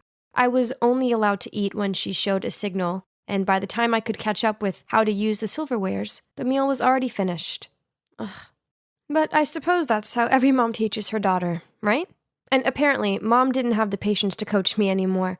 So she handed me over to Collins, her star daughter. We spent an hour every day talking together. Or rather, she gave me pointers on how to talk correctly.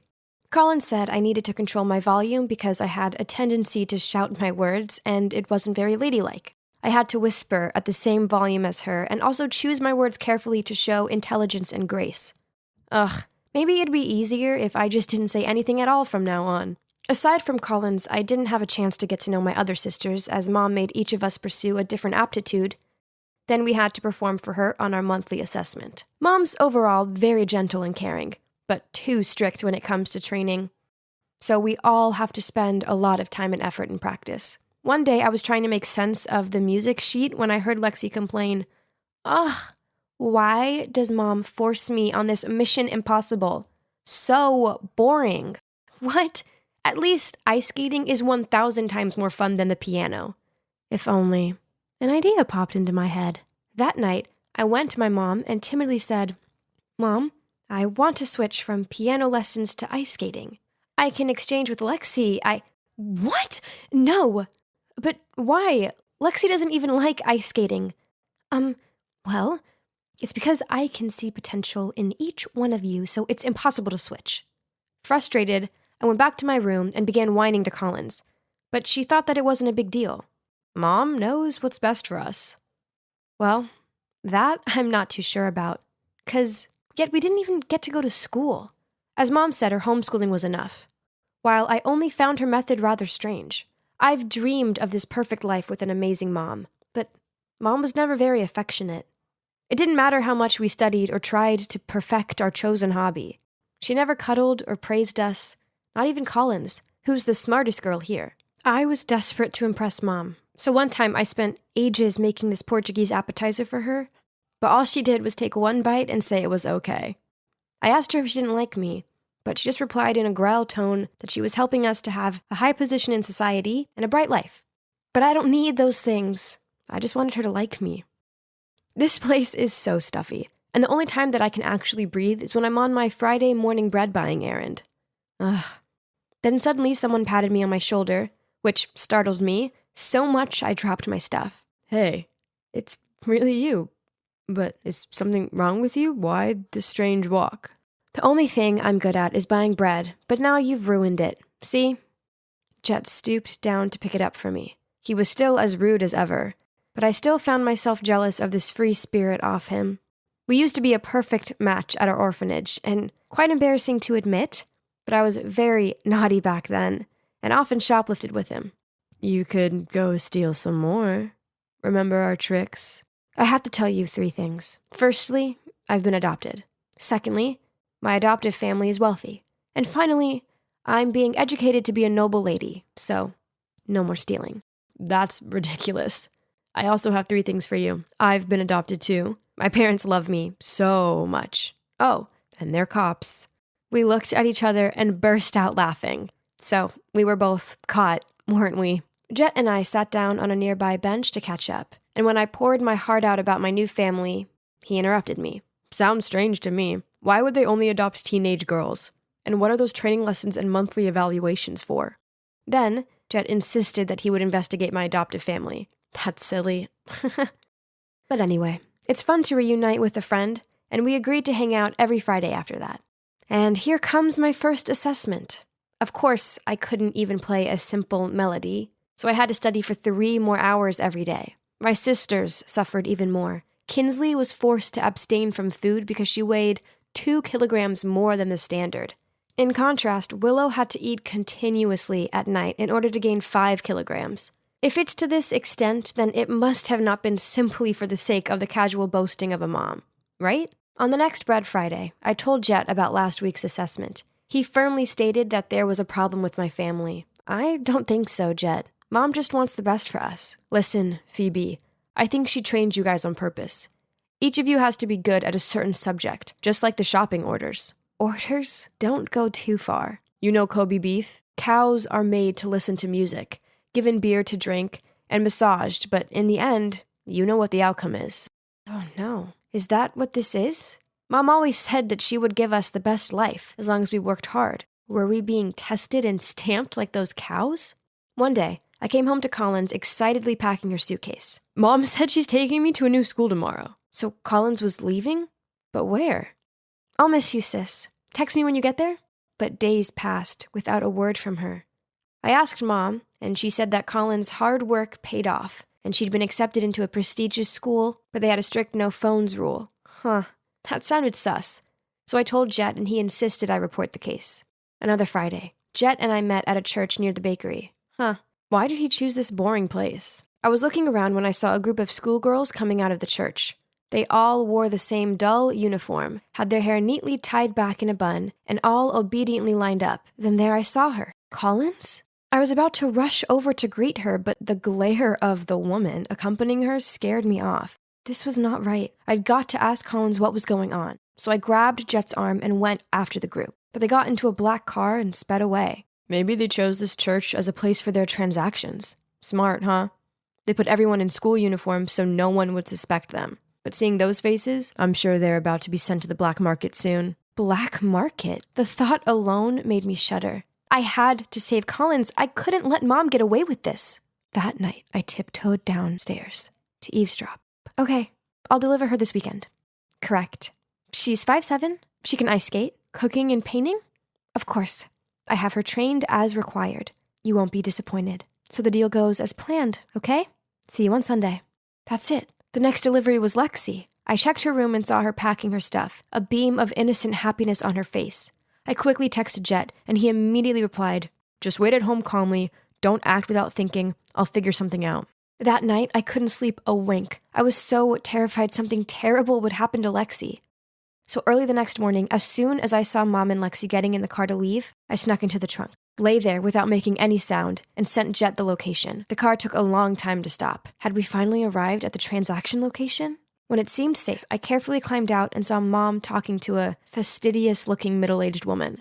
What did Mom say that made Lexi so panicked that she kept clutching Mom's hand? The woman handed Mom a rather thick envelope, then grabbed Lexi's hand and dragged her away. God, where was Jet? I couldn't just sit still like this and watch my sister being taken away. Let Lexi go! Now! Phoebe, what are you doing? Stop it. You're going to sell us, aren't you? I already know the truth. What on earth are you talking about, Phoebe? Furious, Mom pulled me away. Stop. Suddenly, 2 cops rushed in, ordering everyone to put their hands up. Behind them was Jet, still panting. Turns out they were Jet's adoptive parents. Help me! Mom is trying to sell me and my sister. Seeing that, the other woman quickly explained, No, there must be a misunderstanding here. I'm just helping Gianna's daughter to enroll at my school. Bewildered, my eyes darted from Mom to the other woman and then to Jet. In the principal's office, I told everyone why I thought my mom was a human trafficker. They all gasped in surprise. I made you practice that hard just because I want you to get in here, the most prestigious all-girls school, so that you can have a better life. I don't want to go to this school anymore, Mom. She told me all about the harsh rules. This place is terrifying. You can't force your kids to do that. You adopted them, so you have to make them feel safe and loved. Miss Gianna, this is a prestigious school, and it doesn't need your scandal. You led me to believe that your daughters were naturally gifted, which now transpires is all lies. I won't accept any child from your family from now on. No, they're my children. They deserve the best. Then she begged the principal to withdraw her decision, but she firmly shook her head. Suddenly, Mom shouted, Why? I just want them not to suffer like me, so what's wrong with that? Then Mom burst into tears. It turns out that in the past, Mom was in love with a politician, but he decided it would further his career if he chose to marry a graduate from this prestigious school instead. Mom loved him so much, she continued to be his mistress. But despite being fully provided for by him, Mom always felt that she was inferior to his official wife, especially when he proudly boasted about his smart wife and talented daughters. Then, when she wanted to start her own family, he wouldn't allow it. In the end, she decided to adopt girls and train them to become excellent so that they could enter this school regardless of their background. So that's the reason why she did this to us. I have to admit, I did feel a bit sorry for her. All of this was probably just to ease the pain of her past. But Mom, we don't want to go to this snooty school. We just want you to love us and protect us. I'm sorry. I was wrong. I was only trying to help. I'm sorry. It's all my fault. Then she hugged me. So, in the end, my sisters and I finally have a truly happy family. Mom doesn't make us do any dumb tasks anymore. Instead, she lets us pursue our own dreams and passions. Now we all go to a public school and live out our normal teen lives. It's wonderful finally having an amazing mom, incredible sisters, and my pretty awesome best friend, Jet, all by my side. Hi, I'm Belle. I'm 18, and today is my first day at Boston College. Isn't that cool? Oh, wait. I think I hear someone crying. Why don't we go shopping? It'll make you feel better. No, I don't want anything. Just leave me alone. Wait, that sobbing girl, she looked so familiar to me. Is that her? What are you looking at? The other girl snapped at me. Jeez, why so serious? The next day I decided to do the neighborly thing, so I brought an apple pie over to her. The door opened and, whoa, she looked like she'd tackled a tornado. Her hair and clothes were messy and her eyes were swollen. Oh, hi, I'm Belle. I just moved here. Nice to meet you. Oh, hi, I'm Laura. Yes, Laura. Laura from elementary school. How could she not know it was me? Then my childhood memories started flushing back to me. Back then, I was super shy because my family had financial problems. I was always in worn clothes. I guess this made me an easy target for some mean kids. Then one day, when I was walking home from school, those kids followed me, pushed me over, then started laughing as they searched through my backpack. But then a luxurious car pulled up alongside us, and Laura peered through the window and said to them, "Leave her alone, else I'll revoke your invites to my party." After that, Laura left before I could even thank her, and the mean kids hurried off. Through my young eyes, I saw her as an angel. She was pretty and popular, but she'd still stopped to help me. Unfortunately, right after that incident, my parents thought it was best to transfer me to another school, and I never saw Laura again. Well, until now. Thanks for the apple pie. Come in if you want. Oh, yes, if you don't mind. I walked inside and oh my, her room was a mess. There were clothes everywhere, trash on the floor, and dirty dishes overflowing in the basin. Something bad must have happened to her to get her this down in the dumps. So I asked her what was up, and she told me her boyfriend had just broken up with her. The worst part was she left her family and friends behind to move here for him. But then he ended things without even giving her an explanation. Poor Laura. The breakup was over 2 months ago, but it still seemed to be fresh in her mind. I tried comforting her, but the more I did, the more she cried. The next day, I decided to swing by and check if she was okay. The door was ajar, so I peered inside and saw a glum-looking Laura sitting on the floor, hugging and sniffing something. Laura? What are you doing? I found this, and I just miss him so much. Oh, turns out she was looking through her closet for her sweater and ended up finding her ex's hoodie. That's it. Enough was enough. It was time I finally returned the favor and saved Laura just like she'd saved me back in 5th grade. You'll never move on if his things are staring you in the face. I told her it was time to get her ex's belongings. And you know what? She had a whole big box of his stuff. I took a look, and that's when I saw a photo of them. This is him? I couldn't hide my surprise. Yeah, that's Cameron, my boyfriend, or should I say my ex? Why do you ask? Oh, nothing. Just thank God you're not together anymore. The word jerk is written all over his face. Then we threw the whole box in the dorm's dumpster downstairs. The poor girl looked like she wanted to jump right in there to retrieve it. I'm going to help you get over this guy. I promise. You're about to discover just how fun being single can be. Oh, you're single too? Yeah, of course. Now that her ex's stuff was in the trash where it belonged, it was time to live our best happy single lives. Each morning, I dragged Laura jogging around the park with me and showed her how to prepare delicious, healthy meals. Can you believe that she didn't even know how to boil an egg without burning the pot?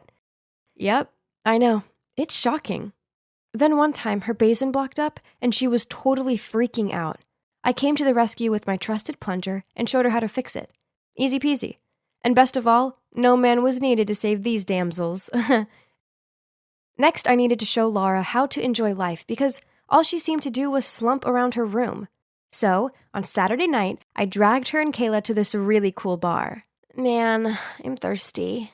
Martinis? My treat. Hold up, Laura. Do you want to know how to get free drinks?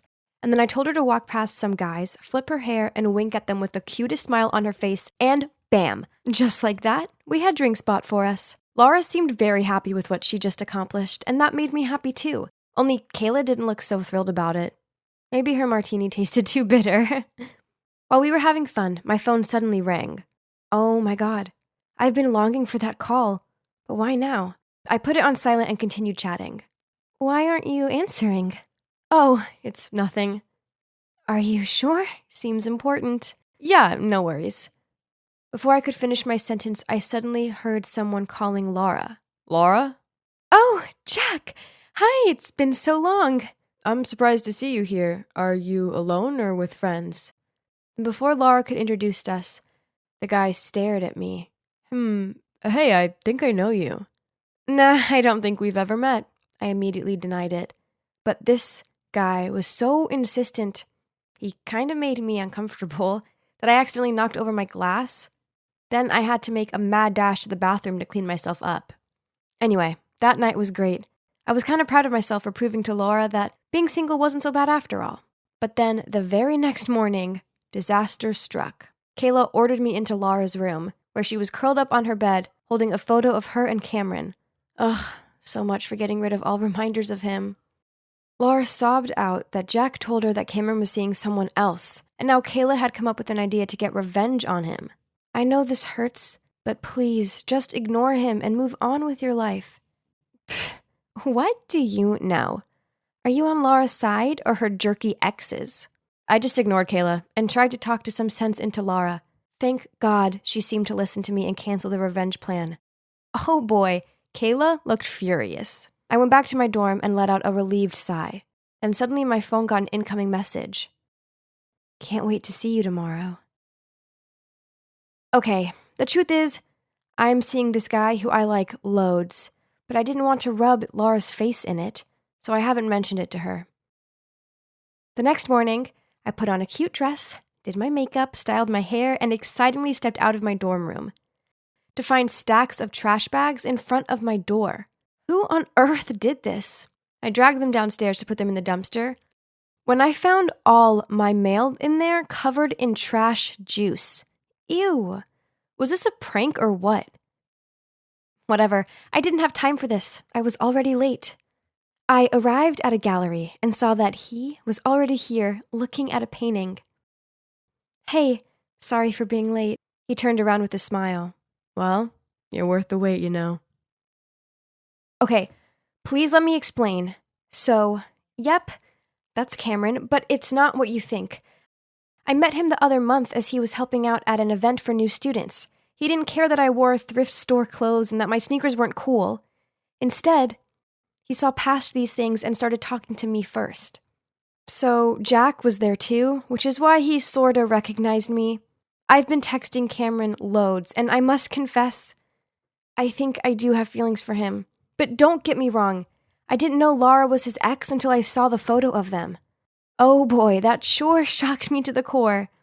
I didn't want to tell her and not only break her heart all over again, but also destroy our friendship. That's also why I didn't care to answer Cameron's call in front of Laura when we were at the bar. And I was super lucky that Jack didn't recognize me that night, or it would have been a total disaster. I know I needed to tell Laura the truth, but first she just needs a little more time to get over Cameron. Ugh. I went home from the date with a big smile on my face, but what I saw made it instantly fade. My entire makeup collection was smashed up. What? Who would do something so mean? It took me ages to save up to buy all that. As I checked to see if any of it was salvageable, I saw a long blue hair nestled amongst the carnage. Furious, I was about to go confront her, but Kayla and Laura had already appeared in my doorway. Why did they look so angry? How could you befriend me like that when all along you were seeing my ex? So your "you don't need a man" speech was all just one big lie so you could take my guy, huh? And do you really think Cameron would like a girl like you? You can't even afford a decent handbag. Right. Let me tell you this. You will never be like one of us, and you'll never be good enough for Cameron. How could Laura think of me like that? I truly wanted to help her, like she'd helped me. I totally only have good intentions, Laura. I had no idea he was your ex when we first met. The only reason I didn't tell you sooner was because I knew you needed more time to heal. And I didn't want to hurt you because I adore you and value our friendship. Do you remember 5th grade? I was being teased by these kids and you were the only one who stood up for me. I just wanted to return the favor and help you too. But hearing you say that stuff makes me so sad. After that, I shooed them out of my room and locked the door. I refused to go to lectures and ignored all Cameron's calls and messages. Maybe Laura and Kayla were right. Cameron and I weren't meant to be. We were from 2 different worlds. Eventually, a few days later, I had to go outside. Well, because I ran out of food. When I passed by a coffee shop, I saw them, Cameron and Laura, sitting together. So Kayla was right. A rich guy like Cameron would never like an ordinary girl like me. I couldn't live in the same dorm as Laura anymore, so I was packing my stuff to move out of there. Suddenly, I heard Laura's voice. Are you running away from your problems like I did? I ignored her and continued packing. You know, I met Cameron and we had a long talk. He finally told me why he broke up with me. it was because I was too dependent on him and I couldn't do anything on my own. But you helped me stand on my own feet. And for that, I can never thank you enough.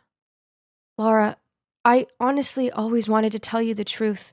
I know, but it doesn't matter anymore. You know, the important thing now is to enjoy my independent single life, right? Oh, I got you these. Kayla was way out of line destroying your things. Also, I think there's someone who wants to see you. Suddenly there was a knock on the door. I opened it and, oh my God, standing there with a huge bouquet of flowers was Cameron. So it looks like I can continue getting to know Cameron now, and I don't have to move out anymore. But do you know what the best part of all is? I have my friend back. This was my first day at my new school, and so far, it was going pretty well. Can you believe the principal himself was giving me the guided tour, as well as showering me with praise? Amber, with your impressive grades and outstanding academic achievements, you'll fit in nicely here. This is Leo, my son. He's another excellent student here, and he's going to show you around. Leo looked at me from head to toe, then smiled and winked at me. Huh? Was he checking me out? And here's the library. Maybe we could study here together sometime. Sorry, but I prefer to study alone. Right at that moment, a guy walked past us to the librarian's desk. Oh my God! He totally had this whole cool bad boy look going on. I zoomed in to see what book he was holding. The Orion Mystery? Wow, nice taste. I've been really into ancient stuff these days too. Leo must have noticed me staring at that guy as he snidely said, I'd steer clear of the likes of him if I was you. His grades are pathetic, and he's probably only in here so he can take a nap. He's below your league, while I'm far more suitable. Thanks for showing me around, but seeing your smug and scornful attitude towards others proves otherwise. Then I left, leaving a stunned-looking Leo behind. I found my class easily enough, even without Leo's help. And my desk, yeah, there was no missing that. I mean, the huge bouquet with my name on it and a welcome hamper full of candy was a dead giveaway. And apparently, it was from the principal. Whoa, I knew he was glad I was here, but wasn't this a bit too much? Anyway, I shared all the flowers and candies with my classmates to get to know them better.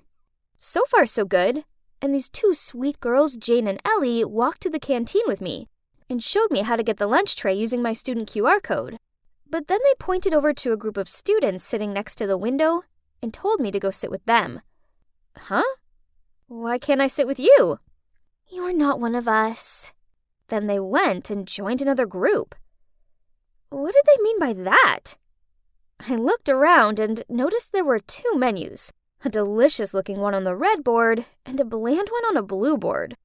It seemed the boards correlated to the trays, as more kids than not had the blue trays with the dull foods. I took my red tray full of tasty food and walked over to the window, where all the kids were sitting with red trays, including Leo. There's something really strange about this school.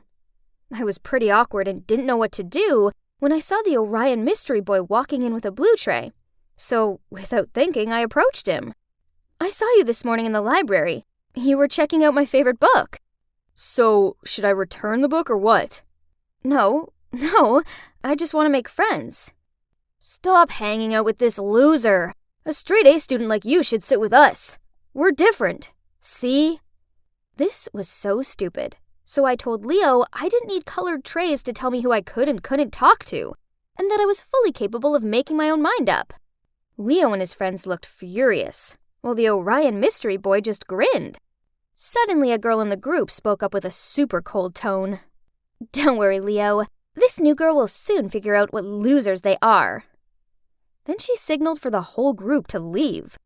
After that, the Orion Mystery Boy and I started talking, and he finally told me his name. It's John. The blue tray kids were really nice. Way nicer than the red tray ones.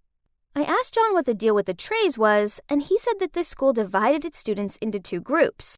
The red were top achievers, and therefore got better food, cleaner spaces at the canteen, just everything, while the Blues were made to eat bland food and squashed into the corner of the canteen. Poof! This whole thing was dumb. So I continued hanging out with John and his friends. Only Leo and that girl he was with, Quinn, didn't approve. Turns out she's the best student around here, and that made her the leader of the Reds. On many occasions, Quinn and her minions had pulled me aside after class to tell me I should stay away from the Blues. But I didn't care. Then one day, the school announced that it was looking for the next school president. I wasn't that interested in it, but my friends were eager for me to sign up.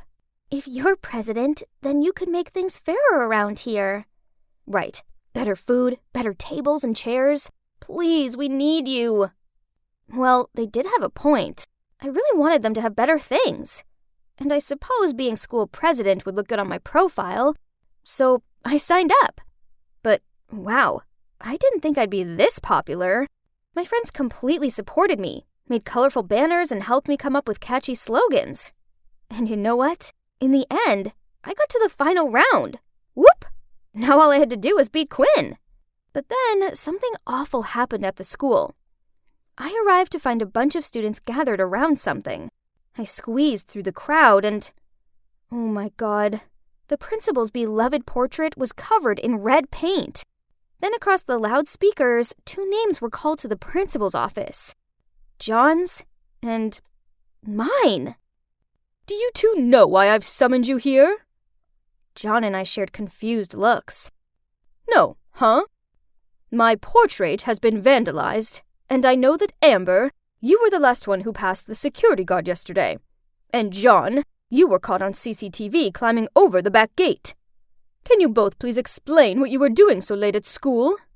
I couldn't find my math book, and I have an important math test coming up. So I came back to try and find it. And what about you, John? I knew it.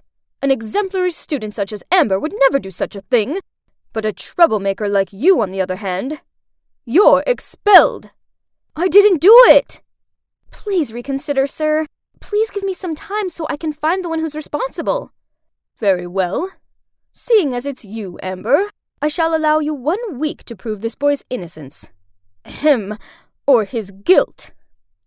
When we left the office, I asked John why he was sneaking about the school late at night. But he got all defensive. I had a thing, and it's none of your business. If you want to believe it was me, then do.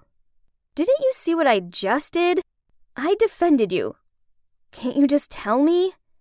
I had a thing, okay? My thing that you don't need to know. Then he left. I stood there feeling confused when Quinn, Leo, and their group walked towards me. Don't waste your time with him. Sooner or later he's gonna be expelled. Right, Quinn? But Quinn ignored him, then gave me a dagger look. I'm gonna say this one last time. Stay away from him. Then they all left. Why was Leo so sure that John would be expelled?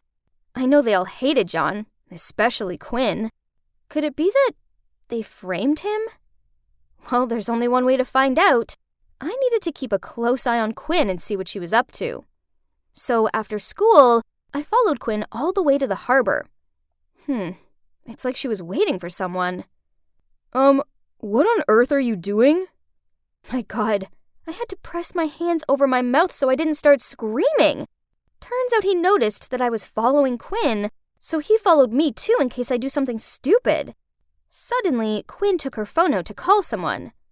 But then a strange thing happened. John's phone started vibrating. Why is Quinn calling you? John took his phone out and showed me the screen. It's just my mom. And when I turned around to see what Quinn was doing, she'd gone. Ugh, I lost her. I've been following Quinn for a whole week, but it's led to nothing. I was so deep in my thoughts that I accidentally dropped someone's backpack and all their stuff fell out. Ugh, it's Quinn's. Better pick everything up before she comes back. But then I saw something that caught my attention. It was a receipt for red paint. Jackpot. I knew it was her. John was skipping classes today, so I took a detour to his house after school to tell him. Huh? Why was Quinn standing outside his door? There was something seriously fishy going on here, so I followed them. They stopped at an abandoned house nearby, and I eavesdropped on their conversation. I think Amber knows something. Last time, we were lucky she didn't catch us dating at the harbor. But this time, what if she finds out? I've been working so hard for this school president campaign. I knew she'd go back for her math book. It would have been fine if the school didn't have that new camera at the back gate. Tomorrow I will confess to the principal that I did it. You didn't do it yourself anyway. Oh God, I couldn't believe it. Turns out Quinn was meeting John at the harbor, so when she called someone, it was actually him. But being an expert at this secret dating game, he had her number saved as Mom. They were hiding their relationship this whole time. And worse, they tried framing me so Quinn would win the election. Unbelievable. I couldn't stay quiet any longer, so I stepped out in front of them, told them I'd heard everything and that I was going to tell the principal. Then I ran off without letting them say a word. The next day, I was en route to the principal's office when I passed Quinn tearing down her election posters on the wall. Why are you doing that? It's okay. I know I don't deserve to be school president. I thought you wanted to be president more than anything in the world. Why else would you play dirty tricks on me? So Quinn explained to me that she was running for school president to eliminate the discrimination here, so that she didn't have to hide her relationship with John any longer. Oh wow, I didn't know. I didn't expect her to have such a meaningful motive behind all this. My plan was just to fight for better things for the Blues team. But man, Quinn had a vision to change this whole school. Impressive. And there's one more thing. Since you're the principal's favorite student, we were afraid that if you become school president, despite your best efforts, things here would only get worse. So there was no other way for us. We had to. I'm sorry. It seems like I misjudged Quinn, and I didn't want John to get expelled, so I said that I'd take the blame for the portrait incident. But it's all my fault. You don't need to do that. No worries.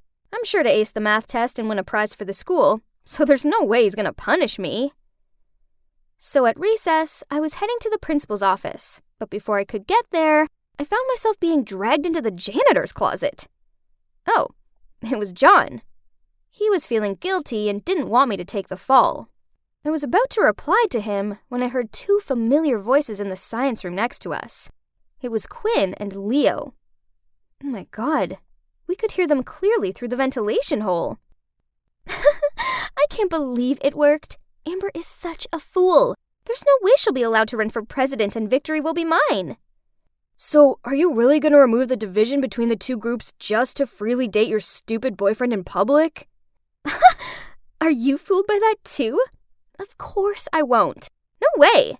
That was only to trick Amber and John. What I'm gonna do is make sure all troublemakers are gonna be kicked out of school. What? I got played? Again? Ugh! I turned to John and, oh man, he looked disappointed. Don't worry. I know a way to get back at them. On election day, Quinn gave her speech, and unsurprisingly, she went on about how the red group brings more to the school and therefore deserves their privileges. She really believes she could make a fool out of this Amber, huh? When I stepped out on the stage, her jaw dropped. Yeah, Quinn, I didn't confess to the principal. Giving speeches in front of a crowd wasn't something new to me, so I was super confident. I'm sure you're all aware of how this school operates. We're divided into two groups and get treated very differently. What I see here is discrimination and prejudice, when in reality, this should be a safe place for all students to strive and reach their full potential. So, I'm standing here today to tell you that if you choose me to be your next school president, I will break the barrier. Let's say goodbye to red and blue trays and hello to fairness and equality. After my speech ended, the crowd went wild. Wow! And surprisingly, some of the red group were cheering me too. You're probably wondering why I didn't expose Quinn in front of the whole school, right? As I see it, she'd had a massive reality check, so I think that was enough.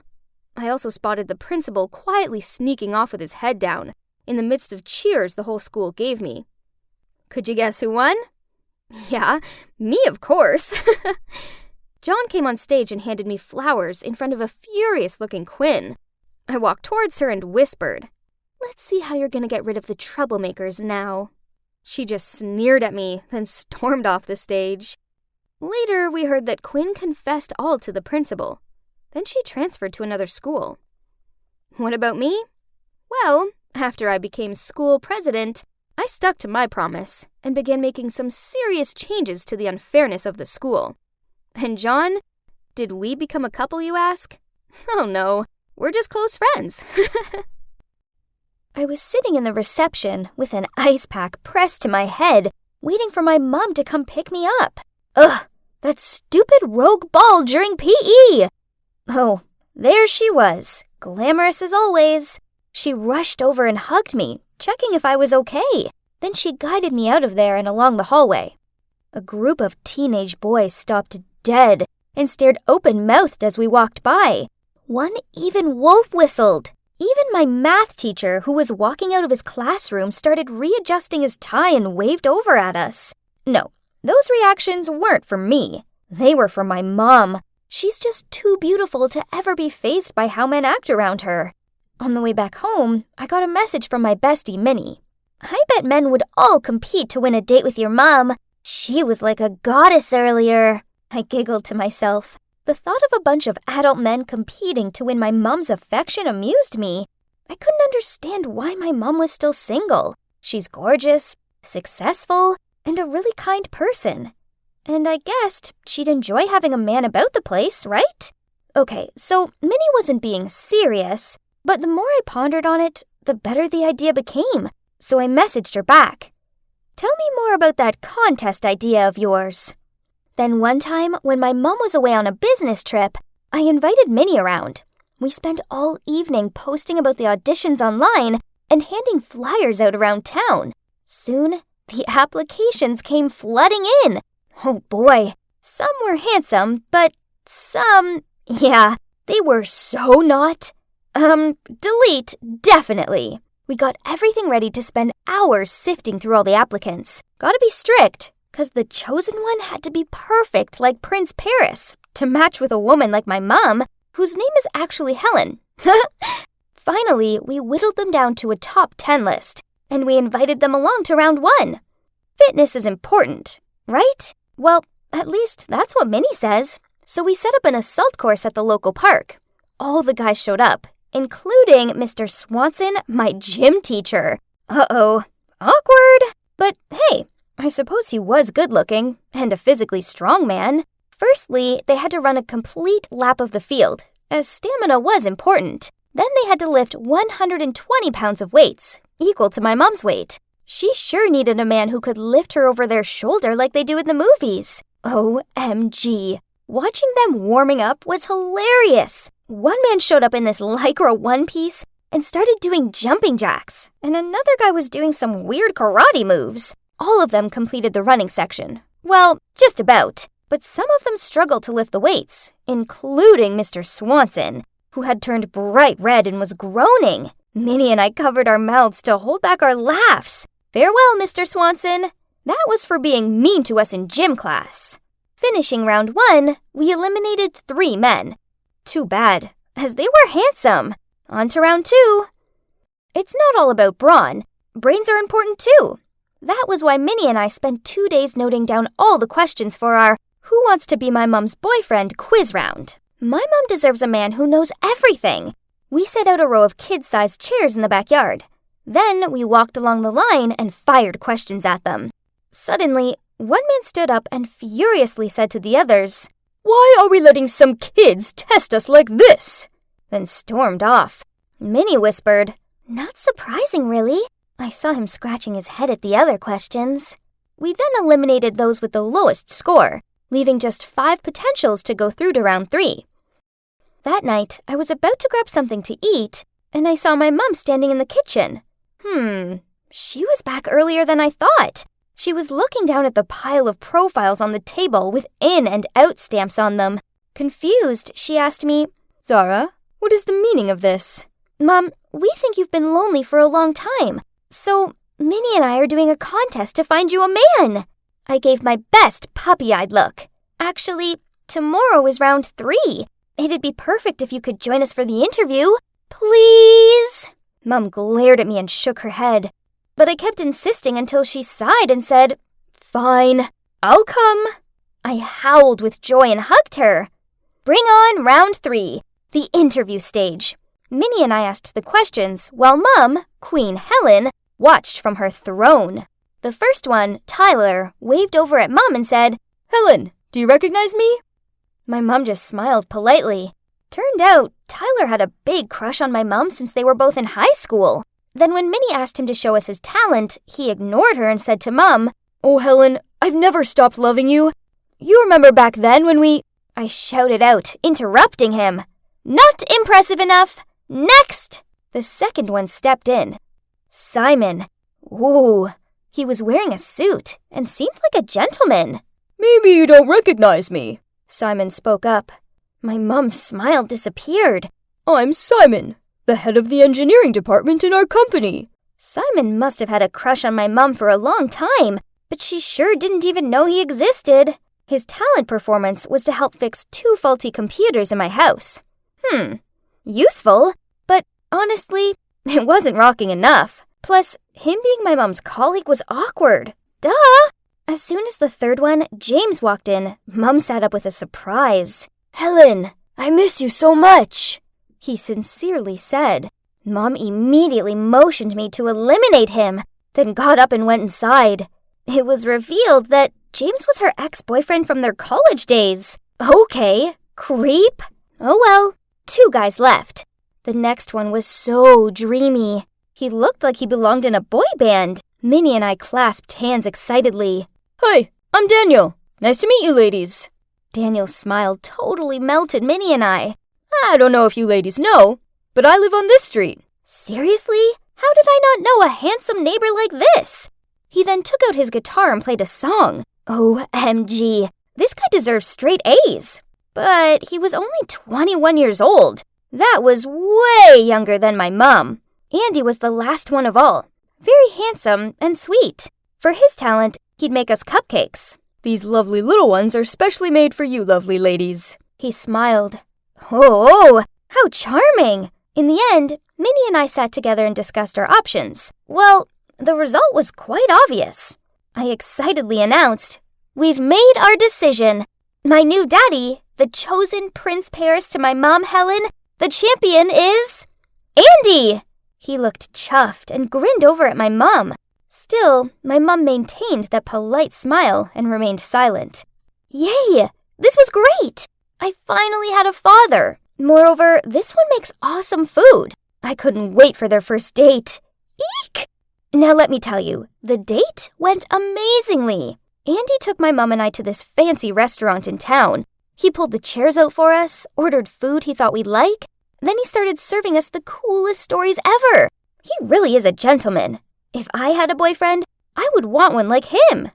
After we finished, I crossed the street to buy ice cream and caught them hugging. Perfect! Looked like things went well. Oh, Andy!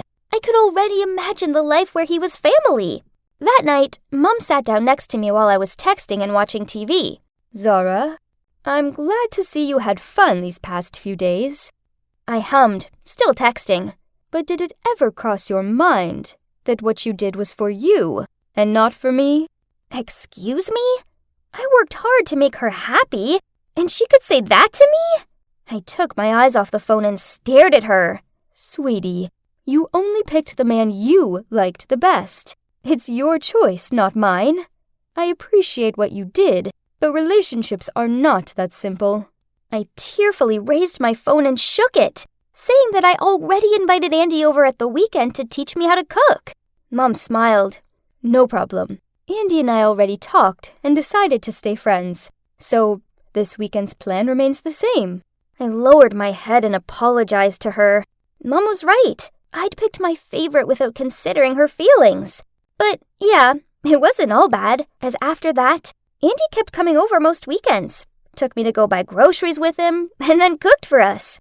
He taught me how to cook and bake, and we even chatted about the goofy boys at my school. "Seriously, if that Richard wants a chance with a pretty girl like ours, Zara, then he should be stronger," Andy said. while his hands were still cooking gracefully. Yeah, Richard. Burn! Speaking of being burnt, ouch! Yes, it was me who had just burnt myself in the oven thinking about all this. Andy rushed over, guided my hand over to the faucet, and ran it under cold water. Oh, geez. He was so caring and thoughtful.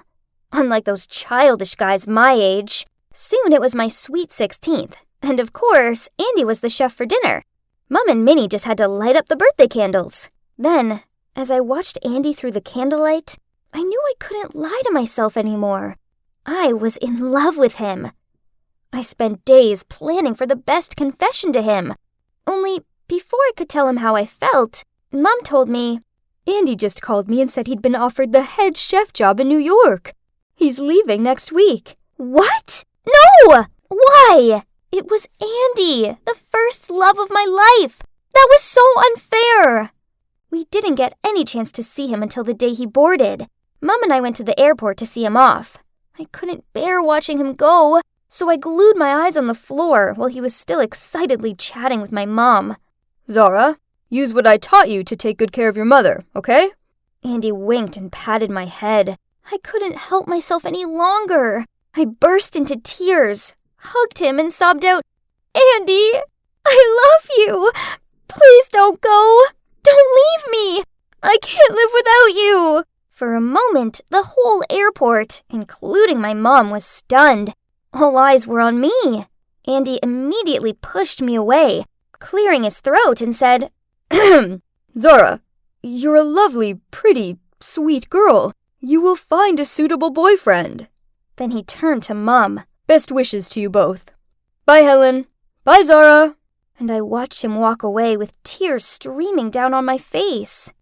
Well, it's been 6 months since then, and I eventually realized that my feelings for Andy were just a teenage confusion. I did love him, yes, but it was more like admiring and respecting him as a father figure. Anyway, I do have a new dad now, but it was my beloved Mum's choice. His name is Harris, and he might not be as good a cook as Andy, but he's a nice guy, and he makes her happy. And of course, we still keep in touch with Andy. Both his career and his love life are doing really well in the Big Apple. I've learned my lesson. Life's full of choices, some good and some not so good. But sometimes, however much we want to, we can't make choices for other people. Instead, we just have to take a deep breath and let them make their own. High school has started, and it's going pretty well. I'm currently seeing this very cute guy in math class. Guys my age are not that bad, to be honest. Minnie's not so bad on herself either, as she's now dating that musician Daniel and enjoys touring around with him whenever he plays at concerts. What a happily fulfilled ending for everyone, isn't it?